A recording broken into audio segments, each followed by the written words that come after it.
I'm all right.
Well, good afternoon, everyone. Good afternoon. Good afternoon. It is customary for us to begin our meetings with a prayer by a sitting commissioner. After that prayer, it'll be a pledge of the allegiance by Commissioner Wayne Outlaw. During the time of the prayer, you're welcome to stand stand with us in the prayer. You're welcome to use it for a time for your own prayer, or you're welcome to use it for a moment of silence, whichever you feel like today. And at this time, I'll call on Commissioner Dan Combs for the invocation. Mr. Combs. You'll bow with me.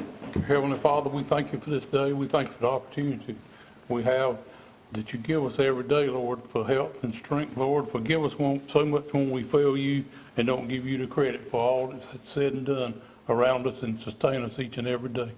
Lord, just pray now that you would be with us during this meeting, Lord, that we would do the things that are pleasing in your sight first, Lord, and then for the betterment of Nash County, Lord, and for the people, and not for our own gain. Lord, just thank all this in your name.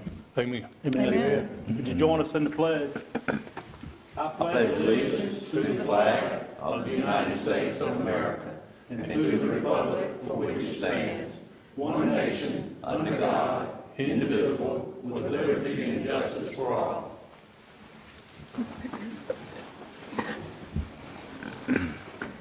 Thank you, Commissioners.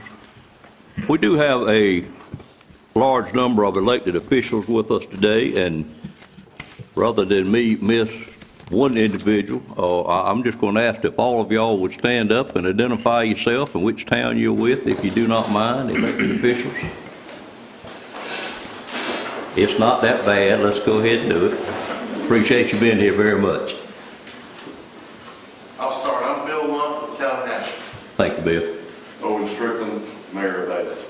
Walter Wells, Mayor Pro Tem Ada. Jackie Dick, Mayor of Town of Orchards. Laura Lewis, Mayor of Town Lake. Mayor Taylor, Mayor Pro Tem Nash. Thank you all very much for being here. We did invite all of our mayors and elected officials to be here today to hear an update on our emergency services, and pleased that the ones that could come, I did hear from quite a few of you that you, of course, were working or had other conflicts, but each one of those did say they would definitely make a point to look at it later online, which is something that we certainly have available now. But with that said, we'll move on to item number 4, which is our Community Development Block Grant, Neighborhood Revitalization Grant, and I'll call on Emily Moore this time to make this request and presentation. Good afternoon, ma'am. Good afternoon.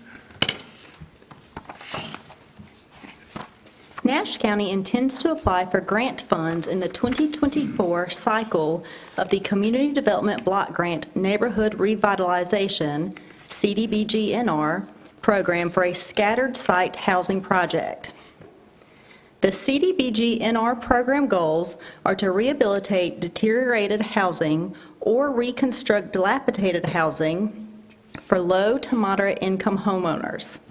The homes must be located within Nash County and outside the city limits of Rocky Mount, which is an entitlement city as determined by the Housing and Urban Development. To select program participants, Nash County plans to utilize a housing selection committee that will evaluate housing conditions, eligibility criteria, priority criteria, and other factors deemed relevant. This committee will abide by the criteria indicated within the Housing Selection Committee bylaws. So the recommended action is to approve the CDBG-NR 2024 Housing Selection Committee bylaws. And in your packets, you should each have the bylaws. I'd be happy to review them or answer any questions on them. All right. I'm sure we have reviewed that in our agenda. Any commissioner have any comments or any questions on this? Mr. Chairman. Yes, ma'am. Just one question. How is the Nash County resident selected to be on the Housing Committee. Select Committee?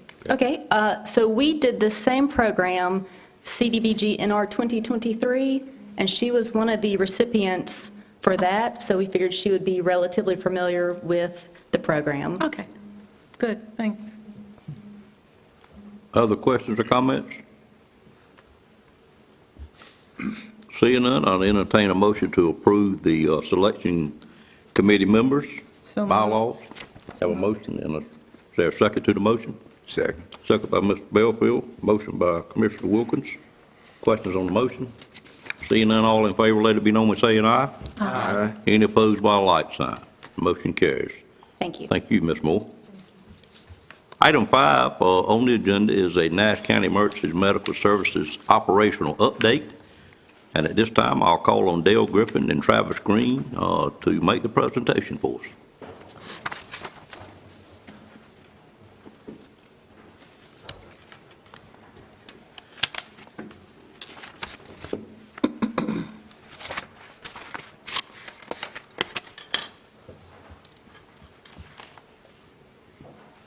Good afternoon, sir. Gentlemen. Again, my name is Travis Green. I am the EMS Deputy Director. It's my pleasure to come before you all today and share some of the work of the EMS Division. We will be providing an overview of where we were prior to this fiscal year, where we are now, and where we're going.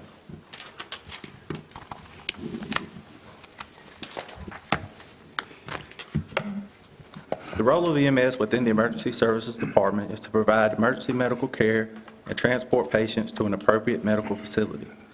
We serve the citizens of Nash County and anyone that works or travels through the area. The EMS Division provides coverage for large events here in Nash County, like the Pumpkin Festival in Spring Hope, Downtown Live in Rocky Mount, the North Carolina Sweet Potato Festival in Bailey, and the Red Oak Classic Tractor Show. Additionally, the EMS Division assists the Nash County Health Department with vaccine administration throughout the year. Working with our partners at the Nash County Sheriff's Office, a tactical paramedic program was established. This allows a specially trained paramedic to accompany law enforcement during high-risk or dangerous environments. This paramedic will provide immediate emergency medical care. Also wanted to take time to highlight the community paramedic program within the EMS Division. This program has made a huge impact in Nash County, providing overdose response and prevention. The community paramedics also perform preventative visits, monitor medication compliance, and provide patients with resources for mental health and substance abuse.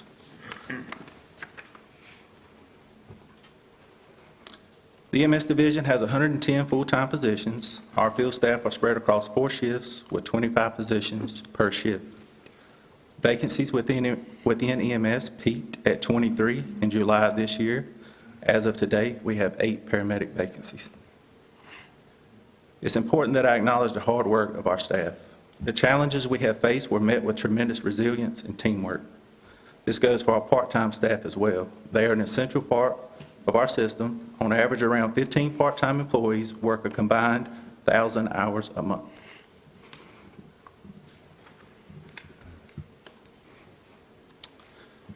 Now I'm going to review an organizational chart that shows the hierarchy of the EMS Division. First, I would like to point out our Medical Director, Dr. Kenneth Moore. Dr. Moore became the Medical Director for Nash County EMS in 2015. Local medical oversight is required under North Carolina state regulations for an EMS system. The Medical Director authorizes EMS providers to function within our system.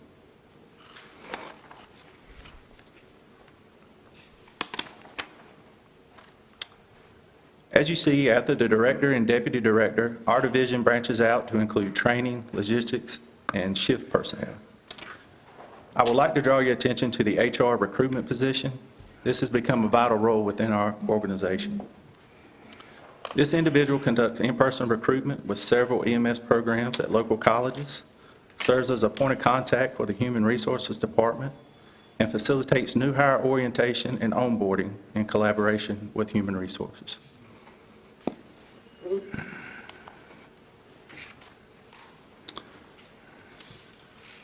The EMS Division meets the EMS system requirements defined in 10A North Carolina Administration Code 13P.0201.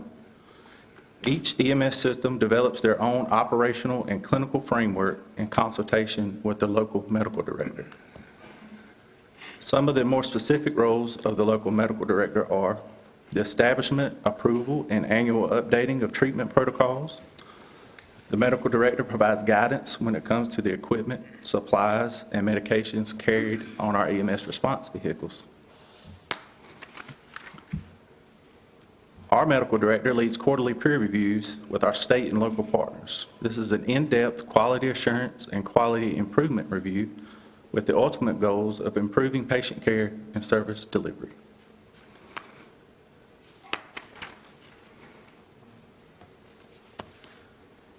North Carolina Emergency Management established and maintains a statewide mutual aid agreement that includes EMS. The agreement gives agencies the ability to share resources across the state. This ensures EMS response during different scenarios, including times of high call volume, reduced staffing levels, and major events such as natural or man-made disasters. The data that you see on this slide is a real-time example of this agreement in use.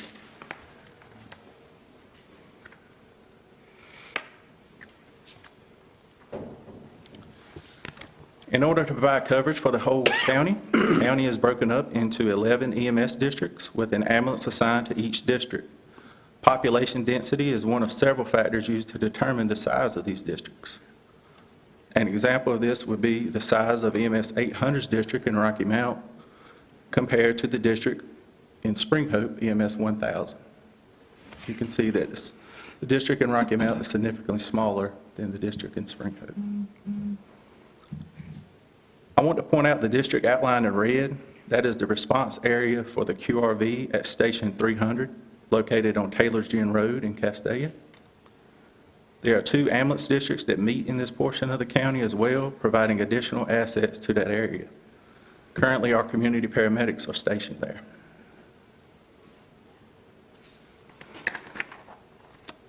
Not on the map is the battalion chief, which is located here in Nashville at Station 200.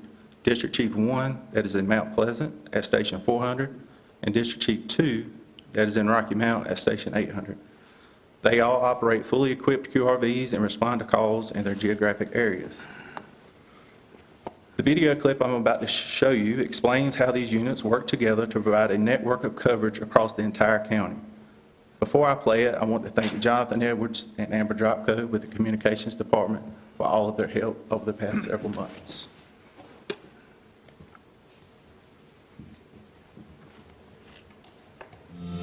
The Nash County EMS system is comprised of 10 ambulance units that can operate as a moving network to provide the best coverage for county residents. Controlling the network in real time are 2 district chiefs, each in command of half the county units, and a battalion chief who oversees the entire system. We have a GPS tracking system on those ambulances and QRVs, and we can pull up a system, it's called GeoTab, and that system allows us to see where that truck is in real time. That paired with our CAD system that we have that shows pending calls. If a unit's out of service, maybe they're deconning after a COVID call or restocking after a severe call. That's all documented in that system. So that lets us know in real time what's going on with that unit. So our system is evolving minute by minute every day. Each shift, the district chiefs and battalion chiefs are monitoring radio traffic, monitoring the CAD systems. And when they see a large number of calls, most of the time it's going to be in the city, they're going to start relocating units to that area to provide coverage. And usually how that works is when the units in Rocky Mount start getting overrun, we'll pull the truck from Cooper's, relocate them up to the city, and then we'll take another unit, whether it be Spring Hope or Mount Pleasant, and move them up into that area. And what that does is kind of like a chain link, and it just provides coverage across the county. It doesn't have to be a station that they move to. A lot of times we've got pre-designated areas that we know, we need to stage at to be closer to the action.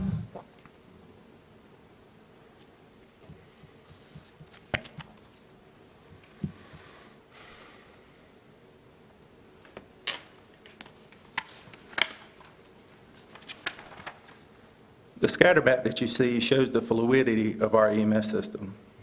These are calls during the first 2 months of this fiscal year for EMS 1 stationed in Coopers and EMS 5 stationed in Westmount. Depending on their location at any given time, EMS units often run calls outside of their designated districts. To add some context to this, you can see that EMS 1 stationed in Coopers ran a large amount of calls in Rocky Mount area, and even ran calls in the vicinity of Castalia and Red Oak. and the same goes for EMS5. At this point, I'm going to turn the podium over to our EMS Director, Dale Griffin, who has some additional data to share with you. Thank you.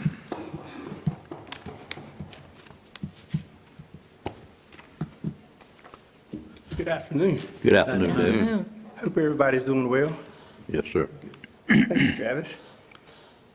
So, I want to share with you some data that is interesting about, and it gives a picture of Nash EMS. So the first table is our annual call volume, and it's listed by year from fiscal year 2020 through 2024. It's the left-hand column is, or the right-hand column is showing the total number of calls that have been ran during that fiscal year, starting with 2020, 18,000 calls, 2024, 28,700 calls. Please note that during some of that time, we had a convalescent division. When we run this report, we pulled out the convalescent calls. All these calls are emergency call types. As you can see, there's been a steady increase from 2020 through 2024, and it equates to about a 54% increase in call volume.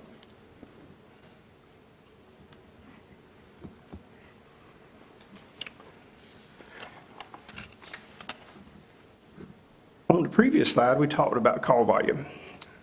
Let's talk a little bit about unit hour utilization. Well, what is unit hour utilization?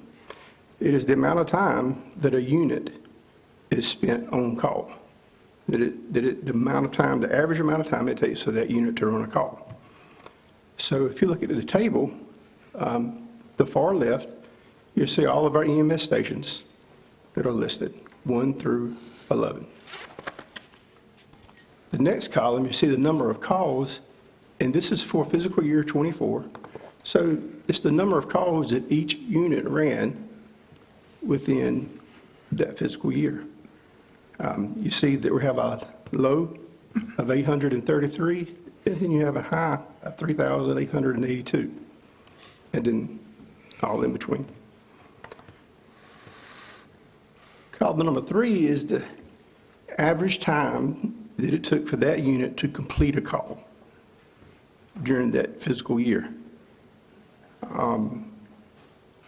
And again, if you look at the numbers on it, you have a low of 50 minutes and 7 seconds and a high of 63 minutes and 25 seconds. Column 4 shows the daily average calls handled by each unit. It's low is 2.28, its high is 10.64. Why is this relevant? When we start looking at calls and when we have to shut down, it is our wish that we never shut down a station. But times we do.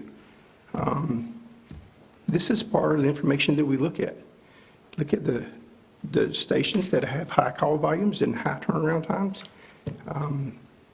There are busy stations. And then another thing to look at is you see a couple of stations that are approaching 11 calls per day with over 50 minutes to complete them. It's just another indicator that our system is a busy system. And I think that it is noteworthy to put here that this is time on call. None of this takes into account the time it takes to check off trucks, clean stations, to resupply, to refuel, to complete PCRs or ambulance call reports. This is just isolated to the time it takes for them to run a specific call.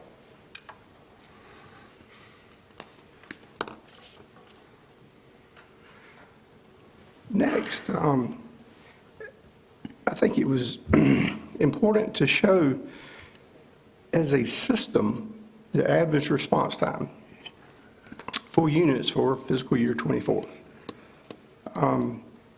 The columns that you see in blue are reflective of the response times for a call that a unit handled. MS1, MS2, that's the time, the average response time for them, that unit. And that call could have been in Rocky Mount, as Travis just alluded to. It could have been in Mount Pleasant. It could have been anywhere. But that's the average time, response time for the units. You got a low of 7 minutes and 15 seconds, and you got a high of 11 minutes and 53 seconds. The orange column is reflective of a response time for a call that was handled within a geographical area. And what I mean by that is every unit has a district that is assigned to it. So when I was looking at this data, I was looking at, okay, you've got a call in MS4's district. Maybe they're busy. Whoever runs that call. Well, let's take and get the average of how long it takes for that citizen to receive a service. And that's what you're looking at there. No matter what unit run the call was handled. You have a low of 7 minutes and 36 seconds and a high of 11 minutes and 22 seconds. I think this very clearly demonstrates that our system is very fluid, that our staff, our DCs and our BCs are constantly evaluating where the calls are at, moving units around to handle the calls so that the calls get handled in an appropriate and a timely manner. And another interesting thing I think that you can see here is that the chart shows higher response times in some of our more rural counties. I mean, not counties, stations. So when you look around, you got a little bit bigger area to cover. It takes a little bit longer to get there.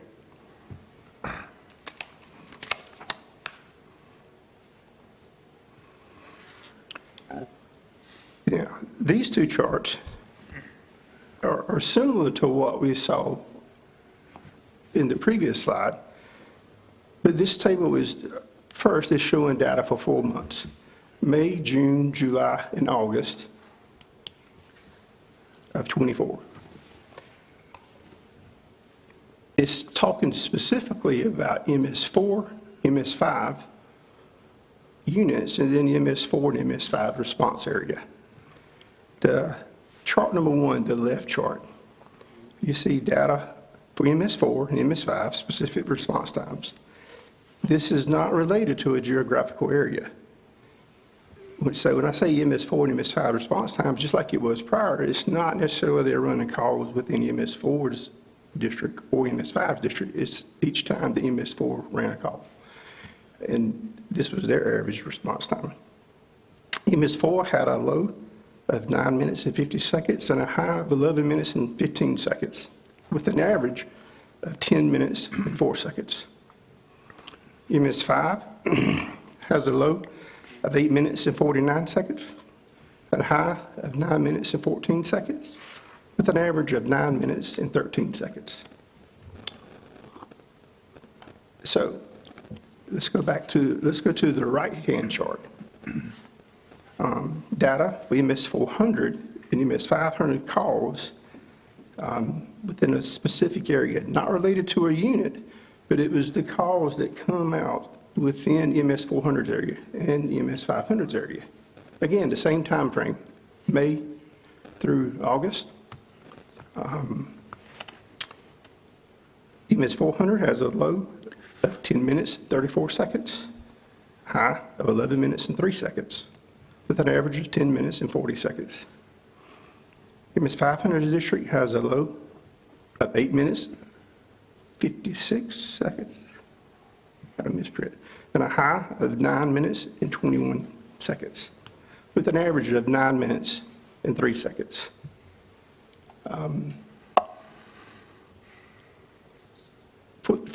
Just so everybody understands, when I talk about response times, it's the time that that we receive the call to a timestamp when the ambulance is on the scene, so that everybody understands where it's come from.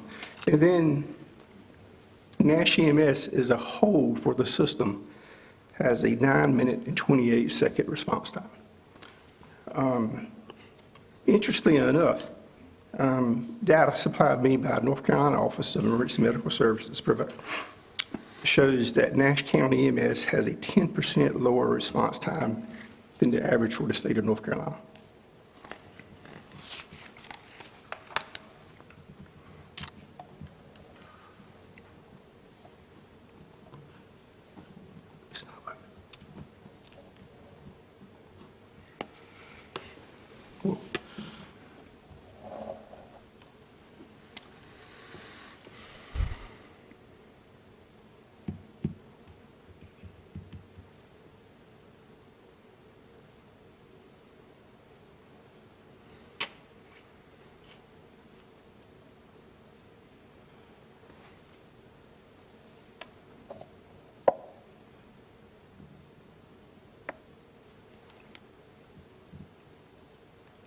Okay.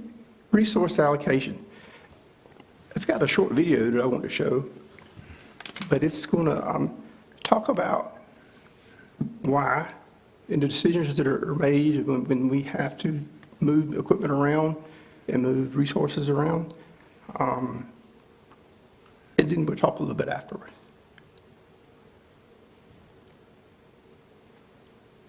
What happens if a shift is short-staffed or experiences equipment problems? So as an EMS system here in Nash County, we do have a progression of how we handle staffing shortages. We have a scheduling system that our district chiefs and battalion chiefs monitor. And in that system, our full-time employees and part-time employees are allowed to bid on extra shifts if they so choose to. If it's the event that we can't get anybody to come back in and work those shifts, we do have a progression that we follow. The first one would be the community paramedic is taken out of service and sent to cover the open spot. EMS4 is the next piece in that progression, and that is simply based off of call volume. That is our slowest station throughout the county. We have a district chief that's stationed there 24/7. They operate a QRV. It is equipped just as much as an ambulance. They are prepared to handle any and all emergencies.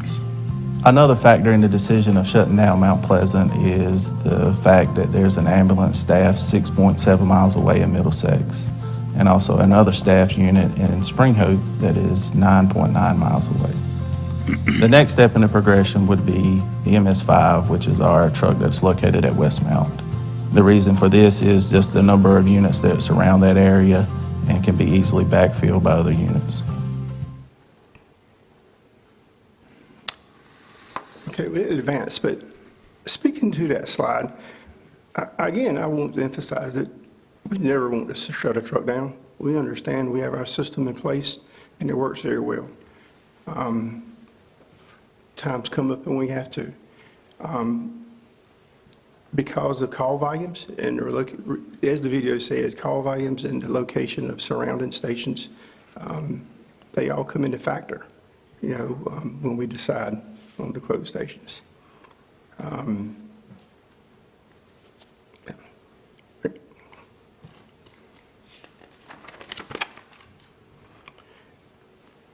The next slide is staffing as it relates to EMS 400 and EMS 500.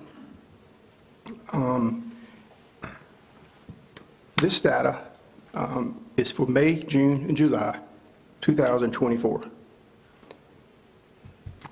The blue in each one of the pie charts represents the percentage of time a unit was staffed for 24 hours. EMS 400 was staffed for 24 hours, 41% of the time. The district chief staffed for 24 hours, 73% of the time.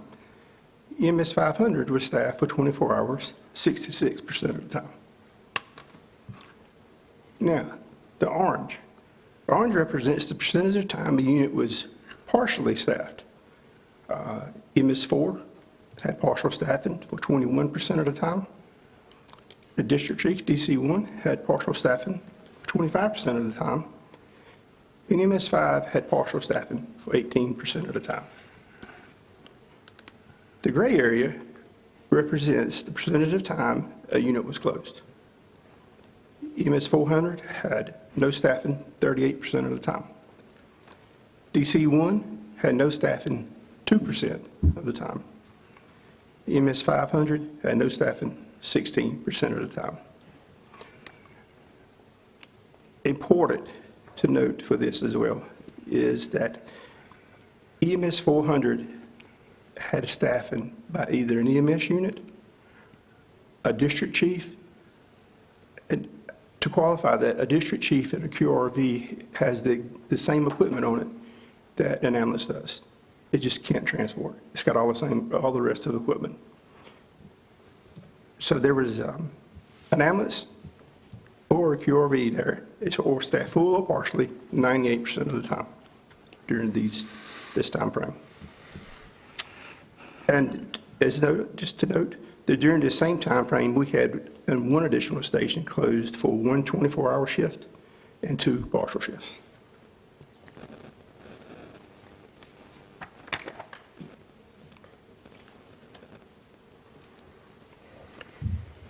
Good stuff. Pay study for emergency services.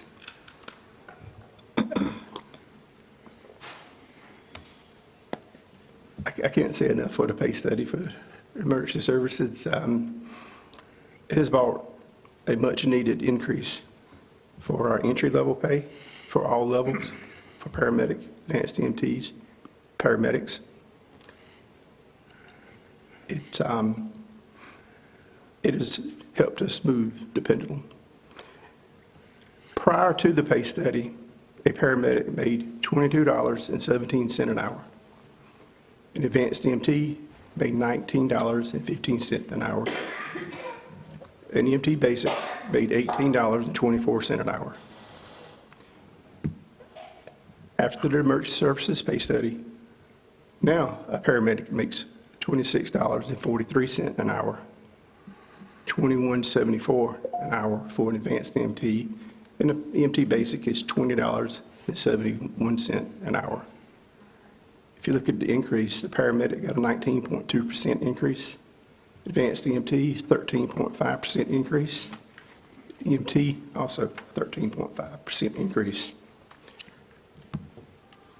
Just to put that into perspective, and everyone knows that I think everyone here understands the 24/72 schedule, and it has a certain amount of built-in overtime hours and so forth. But if a paramedic works the 24/72 schedule, doesn't miss any days, comes to work every day, attends all continuing education, they could potentially earn $65,230 a year. An advanced EMT is $53,657 a year. An EMT is $51,380 per year. Also worthy to note that the hourly rates that you see up there, the new hourly rates, are also the same hourly rates for our part-time staff that Travis just alluded to, that work over 1,000 hours a month for us. I have to say thank you to each one of you that sits on the board. Thank you. To the manager, our staff, thank you. Also worthy to note in there, I put it at the bottom of that, I noticed that when we hire an employee, typically it's going to take 2 to 3 months from the time we hire that employee to go through the training that they have to have before they can fill a spot on a truck. So when we talk about numbers, and I'm very excited that we're where we are, it's going to take a little bit of transition time. So, but thank you.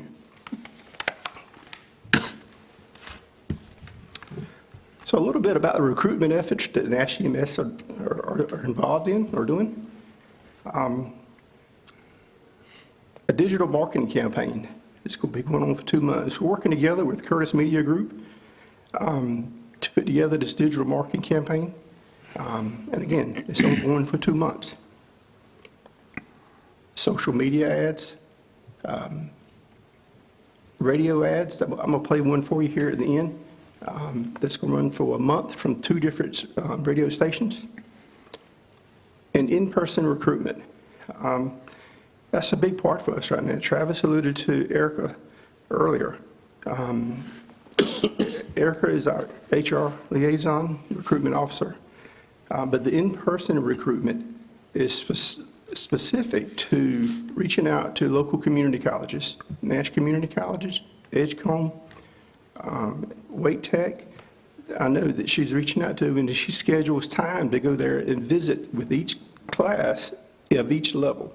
So she'll visit a paramedic, advanced EMT, and the EMT class at each one of these colleges. Just a very short testimony of that effort. About 3 weeks ago, Erica visited Edgecombe Community College and spoke with the class over there. We're doing interviews all the time now. And this young lady came through, spoke to us, we interviewed, and right as she was getting ready to leave, she said, you know, I'm here because of Erica. I said, what do you mean? She said, well, Erica came to my class and spoke to us, encouraged me to apply. She applied, and she is now a full-time employee of Nash County EMS. So it works. All right, so here's one of our radio ads.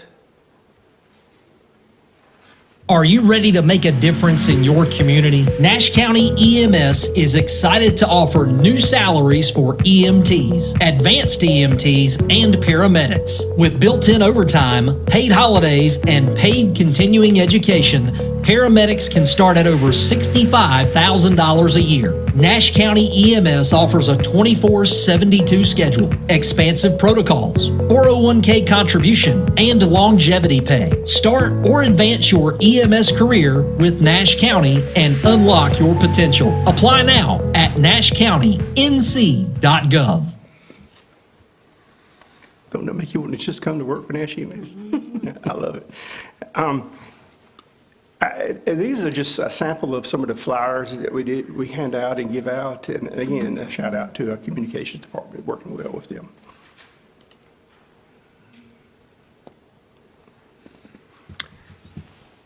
All right, so I thought it was important to talk a little bit about the market for EMS, the people that are entering the industry, entering the market with EMS. And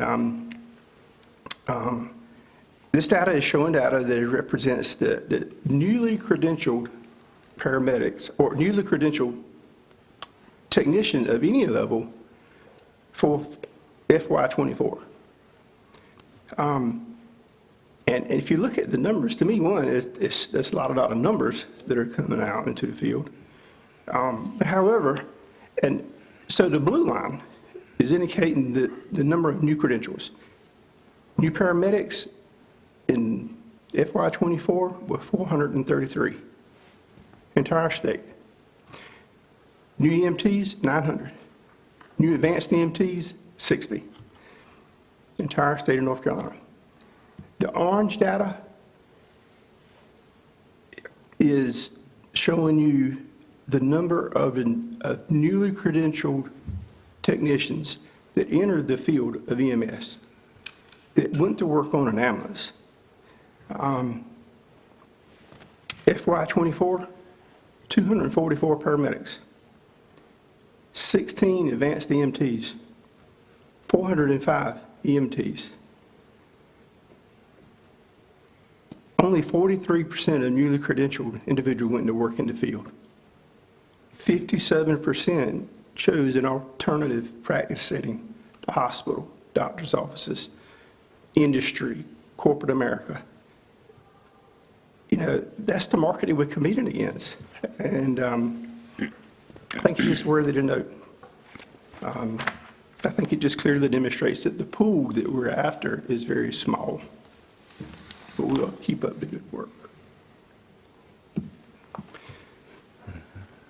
Okay, so what impact has the pay study, the emergency services pay study have? These, if you look, this is July, August, and September's up to date. Applications that we have received and positions that we've offered. 58 applications year to date. I can tell you that is double what we were receiving in month prior. And I think it's a direct reflection, you know, of the pay study. And thank you.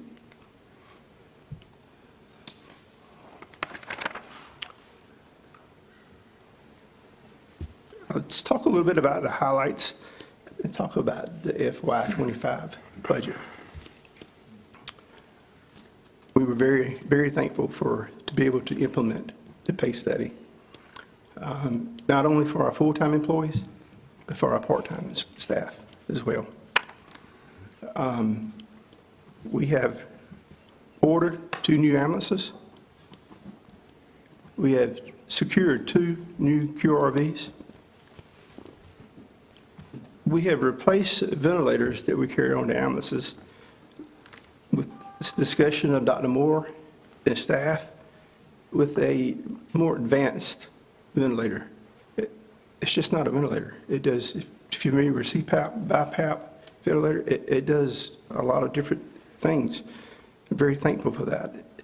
And we were able to complete the purchase of handheld portable radios.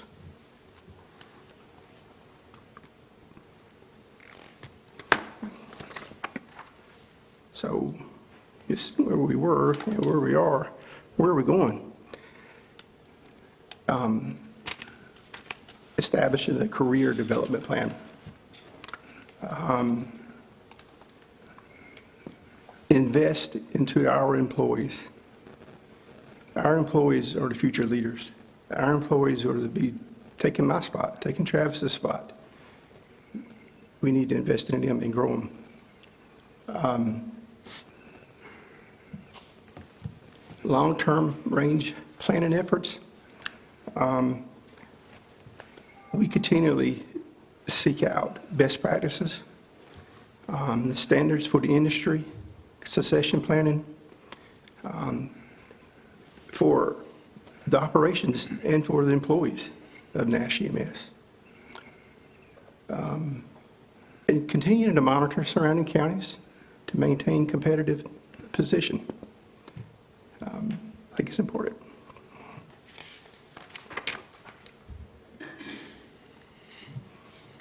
Final thoughts. Nash EMS has a very dedicated staff. The staff of Nash EMS have stuck with us. They're working lots of hours. They are helping us every way they can.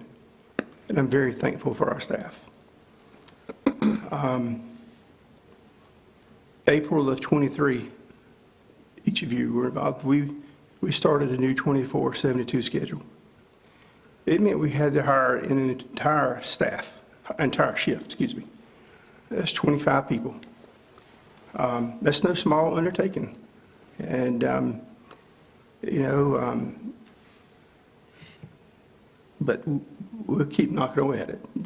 I think we're still in, part of that is adding that shift, but I can tell you that I have spoken to numerous employees who absolutely love it.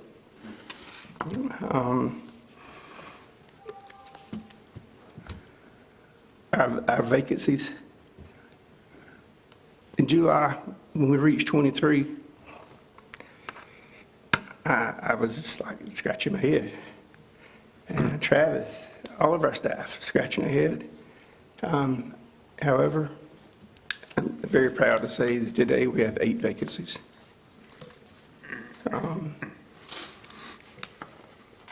The budget, FY22 budget, provided the implementation of the pay study and key capital expenditures that we needed.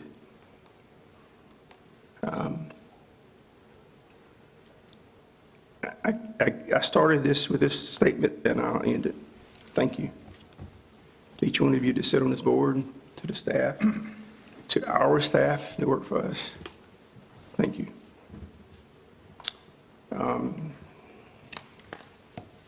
With that, questions? Yeah. Any commissioners have a question or comments they'd like to make? Mr. Bellfield, we'll start with you, sir. I have some questions and comments. I'm not sure I caught up with the number of part-time positions. How many did you say? I think you said 110 full-time positions. How many part-time? Yes, sir. We have 110 full-time positions, and on the roster, we have 17 to 18 part-time people do we have that are working? Okay. Did I understand you to say the medical director is Dr. Moore? Okay. I noticed in your presentation that the call volume increased each year. Do you know what? You have an idea of what's causing that? I think it's just industry are moving into the county. I think housing, I know housing developments are up. It's an increase in population, you think? Yes, sir. I think it's an increase in population. What about crime?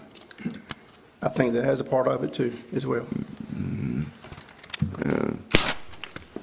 Yeah, it was pretty big increase. I was just wondering about what's causing it. About safety vehicles on the highway, accidents and things like that. Did you get many calls for that?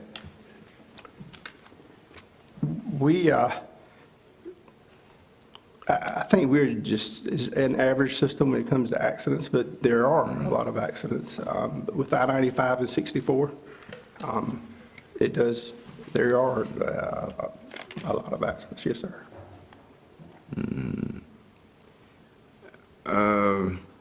Is training 2 to 3 months, is that adequate training to put them on the job full-time with full responsibility?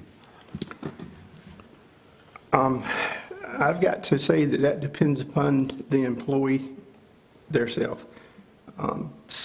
If we are able to hire experienced employees that come to us with experience, traditionally, it takes a less amount of time in training because they have experience.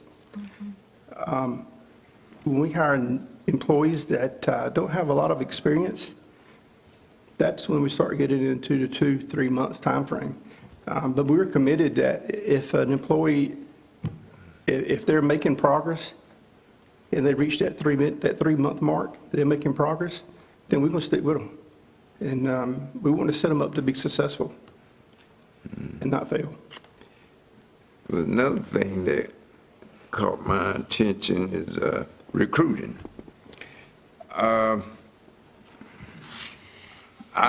This is just a suggestion.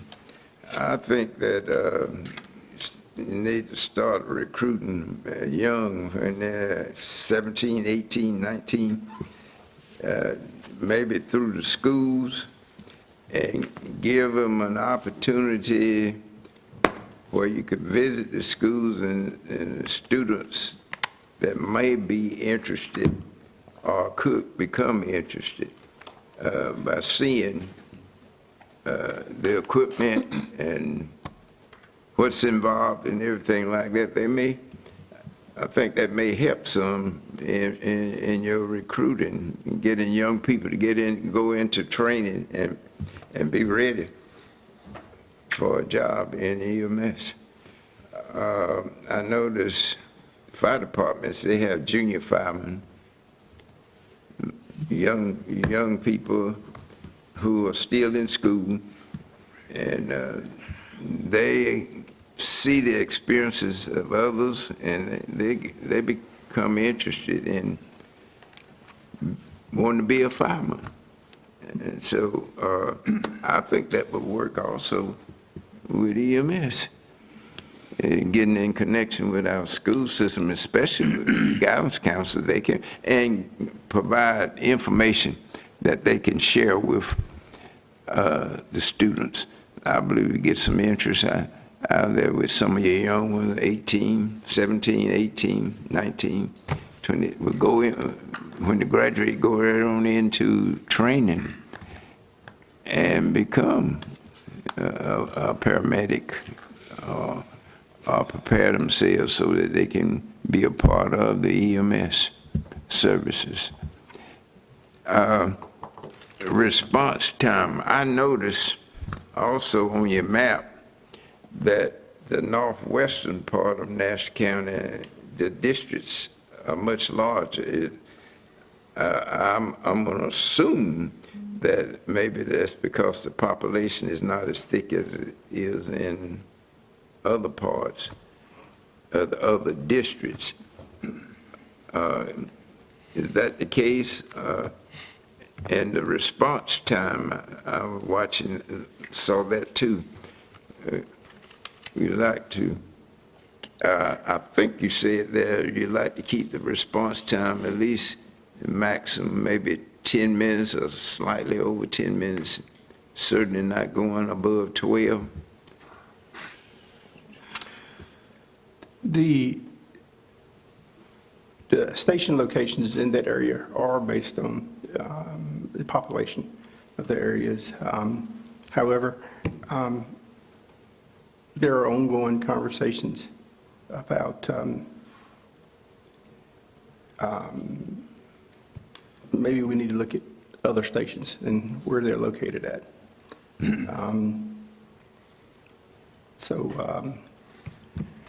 Might see some of that soon, later.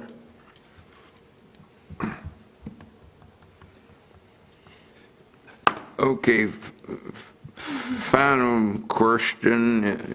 Your resources, do you have adequate resources? Do you think the county should do more?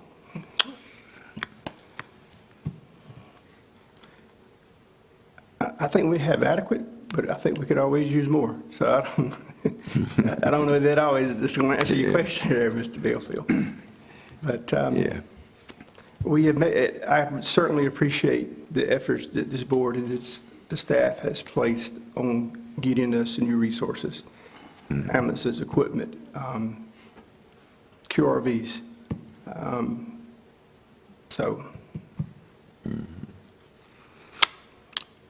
Okay. I think the EMS are doing a good job, even though some people want to criticize it. I had one lady, she was not in my district, but when I was leaving the meeting early in our first Monday meeting, caught me out there in the hall and said, I pay my taxes and we're not getting adequate EMS service. So I said, where you live? And she told me.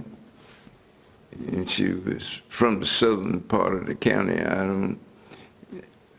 But looking at your records here, it seemed like to me they're getting adequate service just like the rest of the county.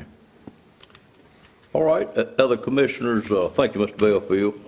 I hope that lady wasn't watching the show today, but other commissioners thank you have for comments. allowing me to go through with those questions that I had and comments. Mr. Chairman. I'm going to take Ms. Leggett first. She can wave at me a minute, and I'll come to you next, Ms. Wilker. Thank you. Mr. Griffin, Mr. Green, thank you so much for the presentation today. Sincerely appreciate all the information. Just two questions. You said that there was 110 full-time positions within EMS? Yes, ma'am. How many full-time vacancies do you have? I have 8 full-time vacancies right now. All those are paramedics? All paramedic, yes, ma'am. Okay. Thank you for clearing that up. You mentioned it in your last comments to Mr. Belfield. What kind of strategic planning is being done when you're looking at the amount of call volume and population growth and covering those calls? You know, at what point will you need to add either units or stations? Can you talk about that a little bit? I can. If we, in the unit hour utilization part of the slide, that displays the amount of time that a unit is on a call and the average number of calls they're completing within a 24-hour time frame. To me, an accepted standard in industry, you will probably see that again later, but is that I think there is time to add another unit.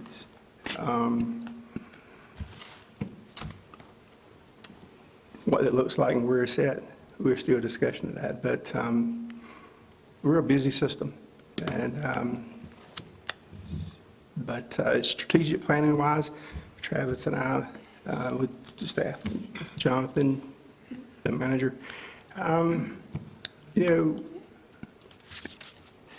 where and when we do this, we know we're going to have to make a growth and do something before long. It's just planning on when we're going to do it. Travis, anything about it? Just to speak to that a little bit, we have discussed forming committees for strategic planning for future growth and different things involving our command staff and some of our employees. So that's something that's on our radar, and we're working towards that goal. Thank you. Thank you. That got you, Ms. Lee? Yes, thank you. Ms. Wilkins? Thank you, Mr. Chairman. I just want to say, Director Griffin and Mr. Green, I think you all are doing a phenomenal job with what you have and what the county has done. I think the county has done the best it could, and I've always said you can't make someone go into a certain field. If no one wants to be an EMT, if they don't want to be a paramedic, whether at high school or whatever, there's no way around it. It's not your fault that someone doesn't want to go into that field. You can try as you may, but it just doesn't happen that easily. The one question I have is, do EMTs and paramedics, are they required to pay for their own recertification when they go to recertify? When they go to recertify? They have to certify every so often, is that correct? They have to recertify. Each level has to recertify every 4 years. And no, they do not have to pay for their recertification. We build within the Con Ed that I was speaking to earlier, we build into that the content that is required for them to re-credential. We pay them to attend that Con Ed, so no, and then their fee is exempt from the college because they're associated with us. Okay.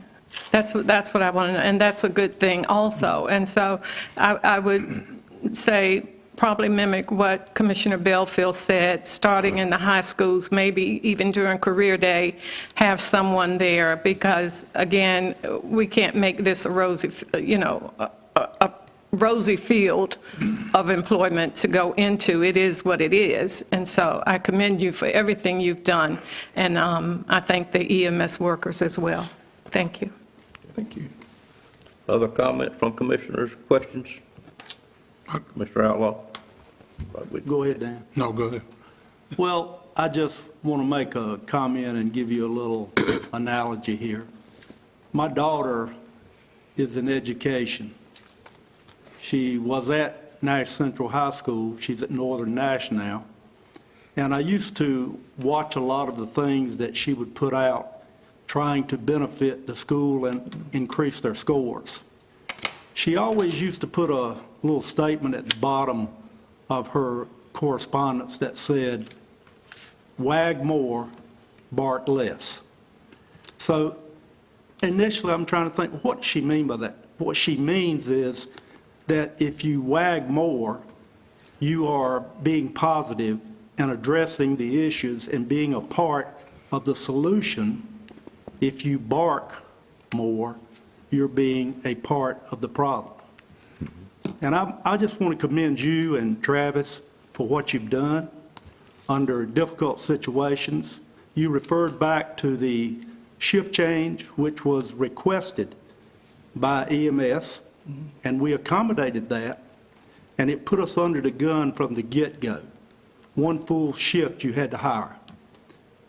The pay study, you were patient. You were wagging more, being patient, while we worked through the pay study, the manager and the rest of the staff, and it paid dividends. So I just want to thank you for what you've done. I want to thank the manager. I want to thank those other people in the county staff that are a part of what's happened here, because you have wagged more and barked less. And that's a lesson, as Mr. Belfield referred to, that many people could learn from. Instead of barking so much, wag a little more and give the system an opportunity to react and get things under control. And that's what you've done. I thank you for that. Thank you. Thank you, Mr. Outlaw. Commissioner Collins? Yeah, I just had a question. Do you you say your 8 that you're short are all paramedics? Yes, sir. So you fully staffed with EMTs?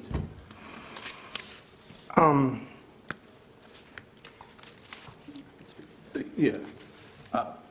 We have staffed all of our positions allotted for EMTs. The remaining vacancies are paramedic positions. Okay. Do you have EMTs or whatever hired that you can't put on the truck now that are in training? Do you have some of those? Yes, sir. Okay. Because I notice your staffing report every day, and it's getting better. Getting a lot better. Every day. And thank you for that, and I noticed, I think about too, 8 years ago, we only had a unit in Spring Hope and one at Mount Pleasant, and we didn't have one in Middlesex. Where would we have been if we hadn't got the one in Middlesex? And I worked hard to get that one, and I'm so glad we did, being we've been through the crunch we've been through. We'd have had 2 units down there instead of 3. So I just think we're so much better off, and I know y'all working every day, and I appreciate what you're doing. And I've always admired Nash County EMS, and I think every time one of those trucks come by your house or my house, I thank y'all and shed a little prayer for you that you're out there doing what you got to do, what you need to do, and I hope everybody that you got on your staff are doing what they want to do. And I appreciate it. Thank you, sir. Thank you, Commissioner Jones. Other comments, Mr. Arrington? Well, just one question. Since we've raised pay, changed to the shift change, what seems to be your next biggest obstacle for recruitment from your standpoint? I think we're hitting that right now. I think the digital media campaign, I think is going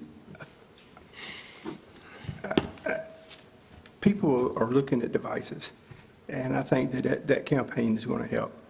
I think you continue to, in person, the radio ads. There's been conversations about reaching out to schools, trying to get into high schools. So I think that media campaign is going to be big. Travis? Yeah. Well, I guess when I'm saying is when you interview people, or, what is it that's really hindering hiring, whether it's skill level, whether it's the location, the pay, or what is it? Is there something else now that we have tried to address the issues that we thought were causing our shortage? Is there something else? It's hard to put a pin on exactly what it is. Honestly, if we could answer that, we'd be probably millionaires by now. Okay. I think the biggest thing there is just, the biggest recruitment is retention. And we're working hard to build a culture where people want to come to work at Nash County. Okay. Anything else, Mr. Arrington?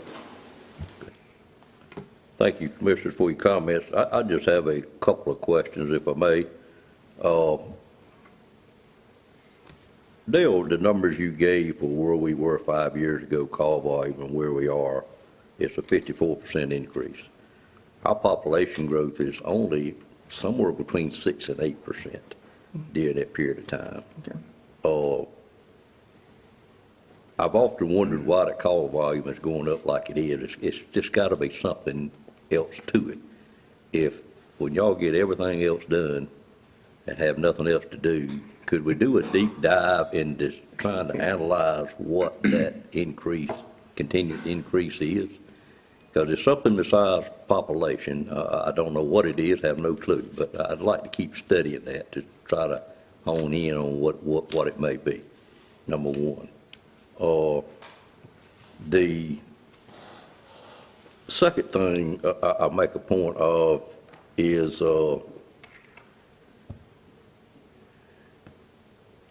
let me see how to properly say that. First thing, Dale, during your speech, and you said thank you to the Board of Commissioners and staff about 8 times. It may have been 9 times, and we appreciate that. But on the other hand, I'm, like the rest of our board members, are very sensitive to being thanked when we may not be the ones that need to be thanked. I think our board, our staff, and our citizens should really be thanking y'all. So thank you is well taken, but on the other hand, it really goes to you, your leadership, Travis, to you and your leadership, and all the rest of your people that work for you.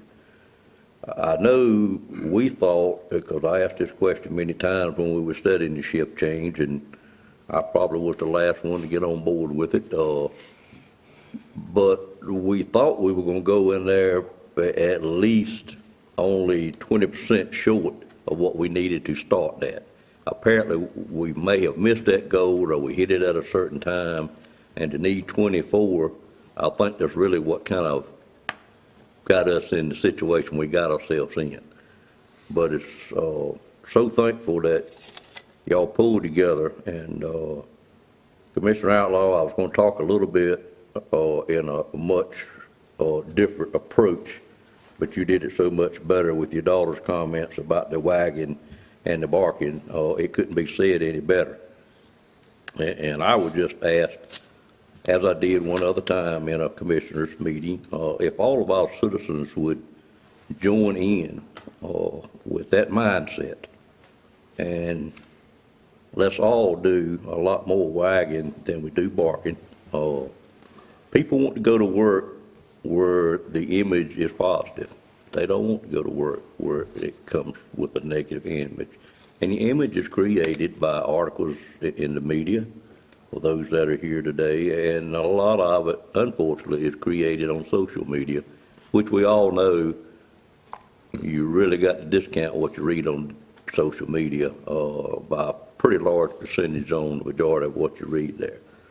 So if we could all just join in, and we've got a lot of elected officials here today, and I asked, and I think all of you know, I and the rest of our members on this board, I'm not too proud to beg, but we beg for your help to present that positive image that we must do to retain these employees that we got and to help us find new employees. We can get this done, and I'm amazed at really how far we have come, but I shouldn't be, because we've got such a great staff in Nash County. And yes, we have put some dollars to it, and I'll tell you, watching this call volume, we're going to have to put some more dollars to it if we can identify why it keeps climbing like it is.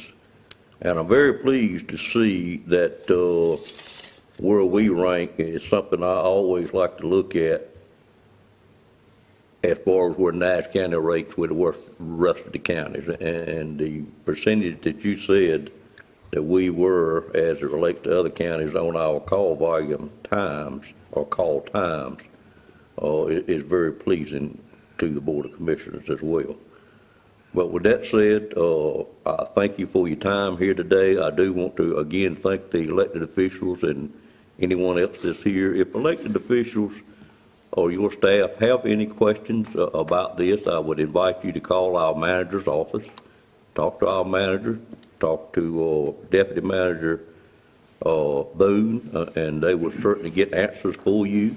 Of course, you can always call your commissioners, and I feel certain any commissioner on this board will get you the answer from staff that we need once you call us and ask us something. But you're welcome to call our staff at any time, because they really are the ones that have the correct answers, and our board is going to have to go get that answer from them, and certainly y'all know you can call me or any other commissioner anytime, and we'll be on it, try to get you those answers. But thank you again. I'm going to say it 9 more times, so I'll be even with you, Dale, but seriously, we greatly appreciate what you've done, and somehow relay to your staff how this board feels about the job that they are doing. And I'll tell you, I'm out on my roadway many times, Dan, as you said, and I never fail to stop what I'm doing and wave at that truck when it goes by. I guess they think that's a crazy guy who lives there at 5998 Dorchester Boulevard, because if I'm on a lawnmower, I'm gonna stop, and I'm gonna greet them. But anyway, it's just appreciation for what they are doing. Thank y'all. Thank you. Thank you.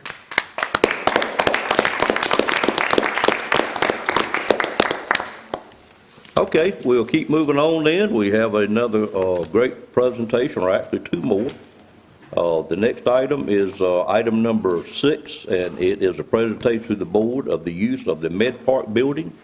And I do think those elected officials here will have an interest in this as well. It's something that we haven't completed the study yet, but we're well into it, and it's an exciting time for that as well. And I'll call on Bill Hill and Liz Lord to make this presentation to us.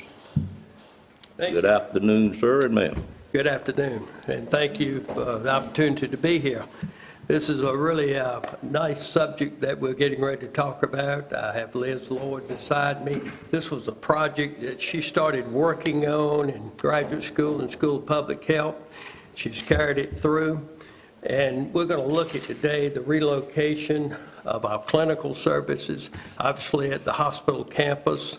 That's where our building is. We're going to look at some comparisons in our present buildings, locations at 27,000 square feet worth of space to about 52,000 square feet over at the hospital.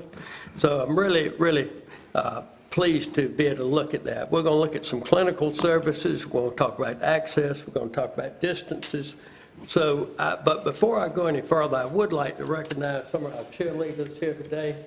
We've got our Director of Nursing, Miss Amanda Easter, right here. She's relatively new. And our long-term WIC Director, Ms. Nikki Blanton, and Ms. Courtney Dupree, who is currently over in our hospital office over in the Med Park building. She occupies somewhere around 47, 48, maybe 4,500 square feet. So she's been there a while. Home health has been in that building for years before it was sold, and then case management's been there and presently in there.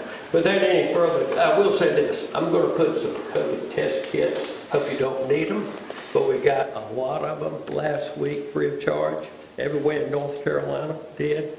And I'm going to make sure I put some in your mailboxes today. I hope you don't need them again, but I'm going to put some there for you. And thank you, Ms. Wilkins, for bringing that to my attention today. Without any further ado, I turn it over to Liz Lord. She's got about 22 slides to show. Thank you. Good afternoon. Good afternoon. We're really pleased to be here. All right, we'll start our review by taking a look at our clinical services. We offer a maternal health program that includes prenatal care, childbirth, and breastfeeding education, and care management for high-risk pregnancy. We have a child health program that offers well-child checkups, sports physicals, and routine sick visits, health education, immunizations, dental screenings and varnishing, and care management for at-risk children. The family planning program provides care to assist in preventing or achieving pregnancy, pregnancy testing, education, and physical exams. Our breast and cervical cancer control program, also known as BCEP, assists eligible women with appointments for mammograms and diagnostic services. And of note, women must be a resident of Nash County to participate in this program. They also have to meet income guidelines.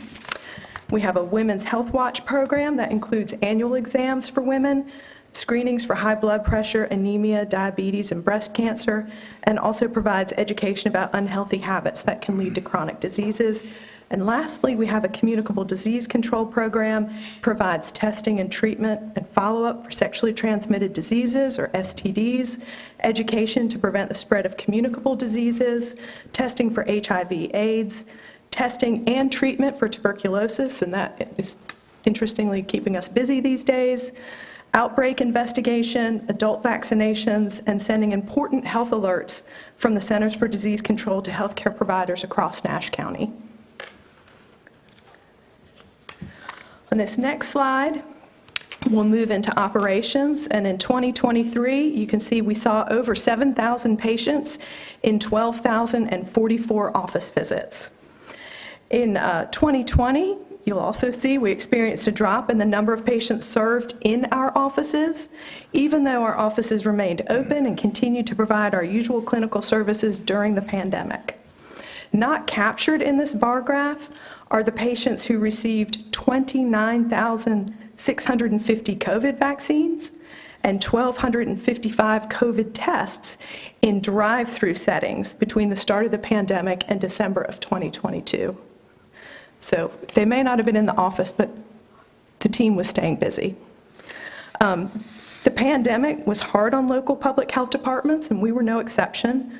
We're continuing to build the department back to increase clinical and health education capacity, and we anticipate seeing the number of patients served continue to grow back up to where we were previously.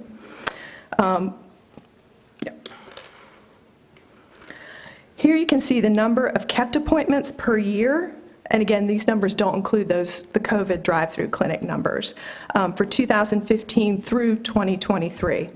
We schedule roughly 30% more appointments than are actually kept, meaning about 30% of appointments are no-shows. Typically, anywhere from 77 to 80% of our health department patients are Nash County residents. Our agreement addendums with the state of North Carolina require us to see and treat most of our patients, including STD and family planning visits, regardless of the patient's county of residence. The BSEP and maternal health visits are notable exceptions. While we have turned away maternal health patients in the past, we currently provide care for anyone seeking maternal health care with us. On this slide, you can see the breakdown of visits by office and the patient's county of residence. As you might expect, we see many more Edgecombe County residents in our Rocky Mount office.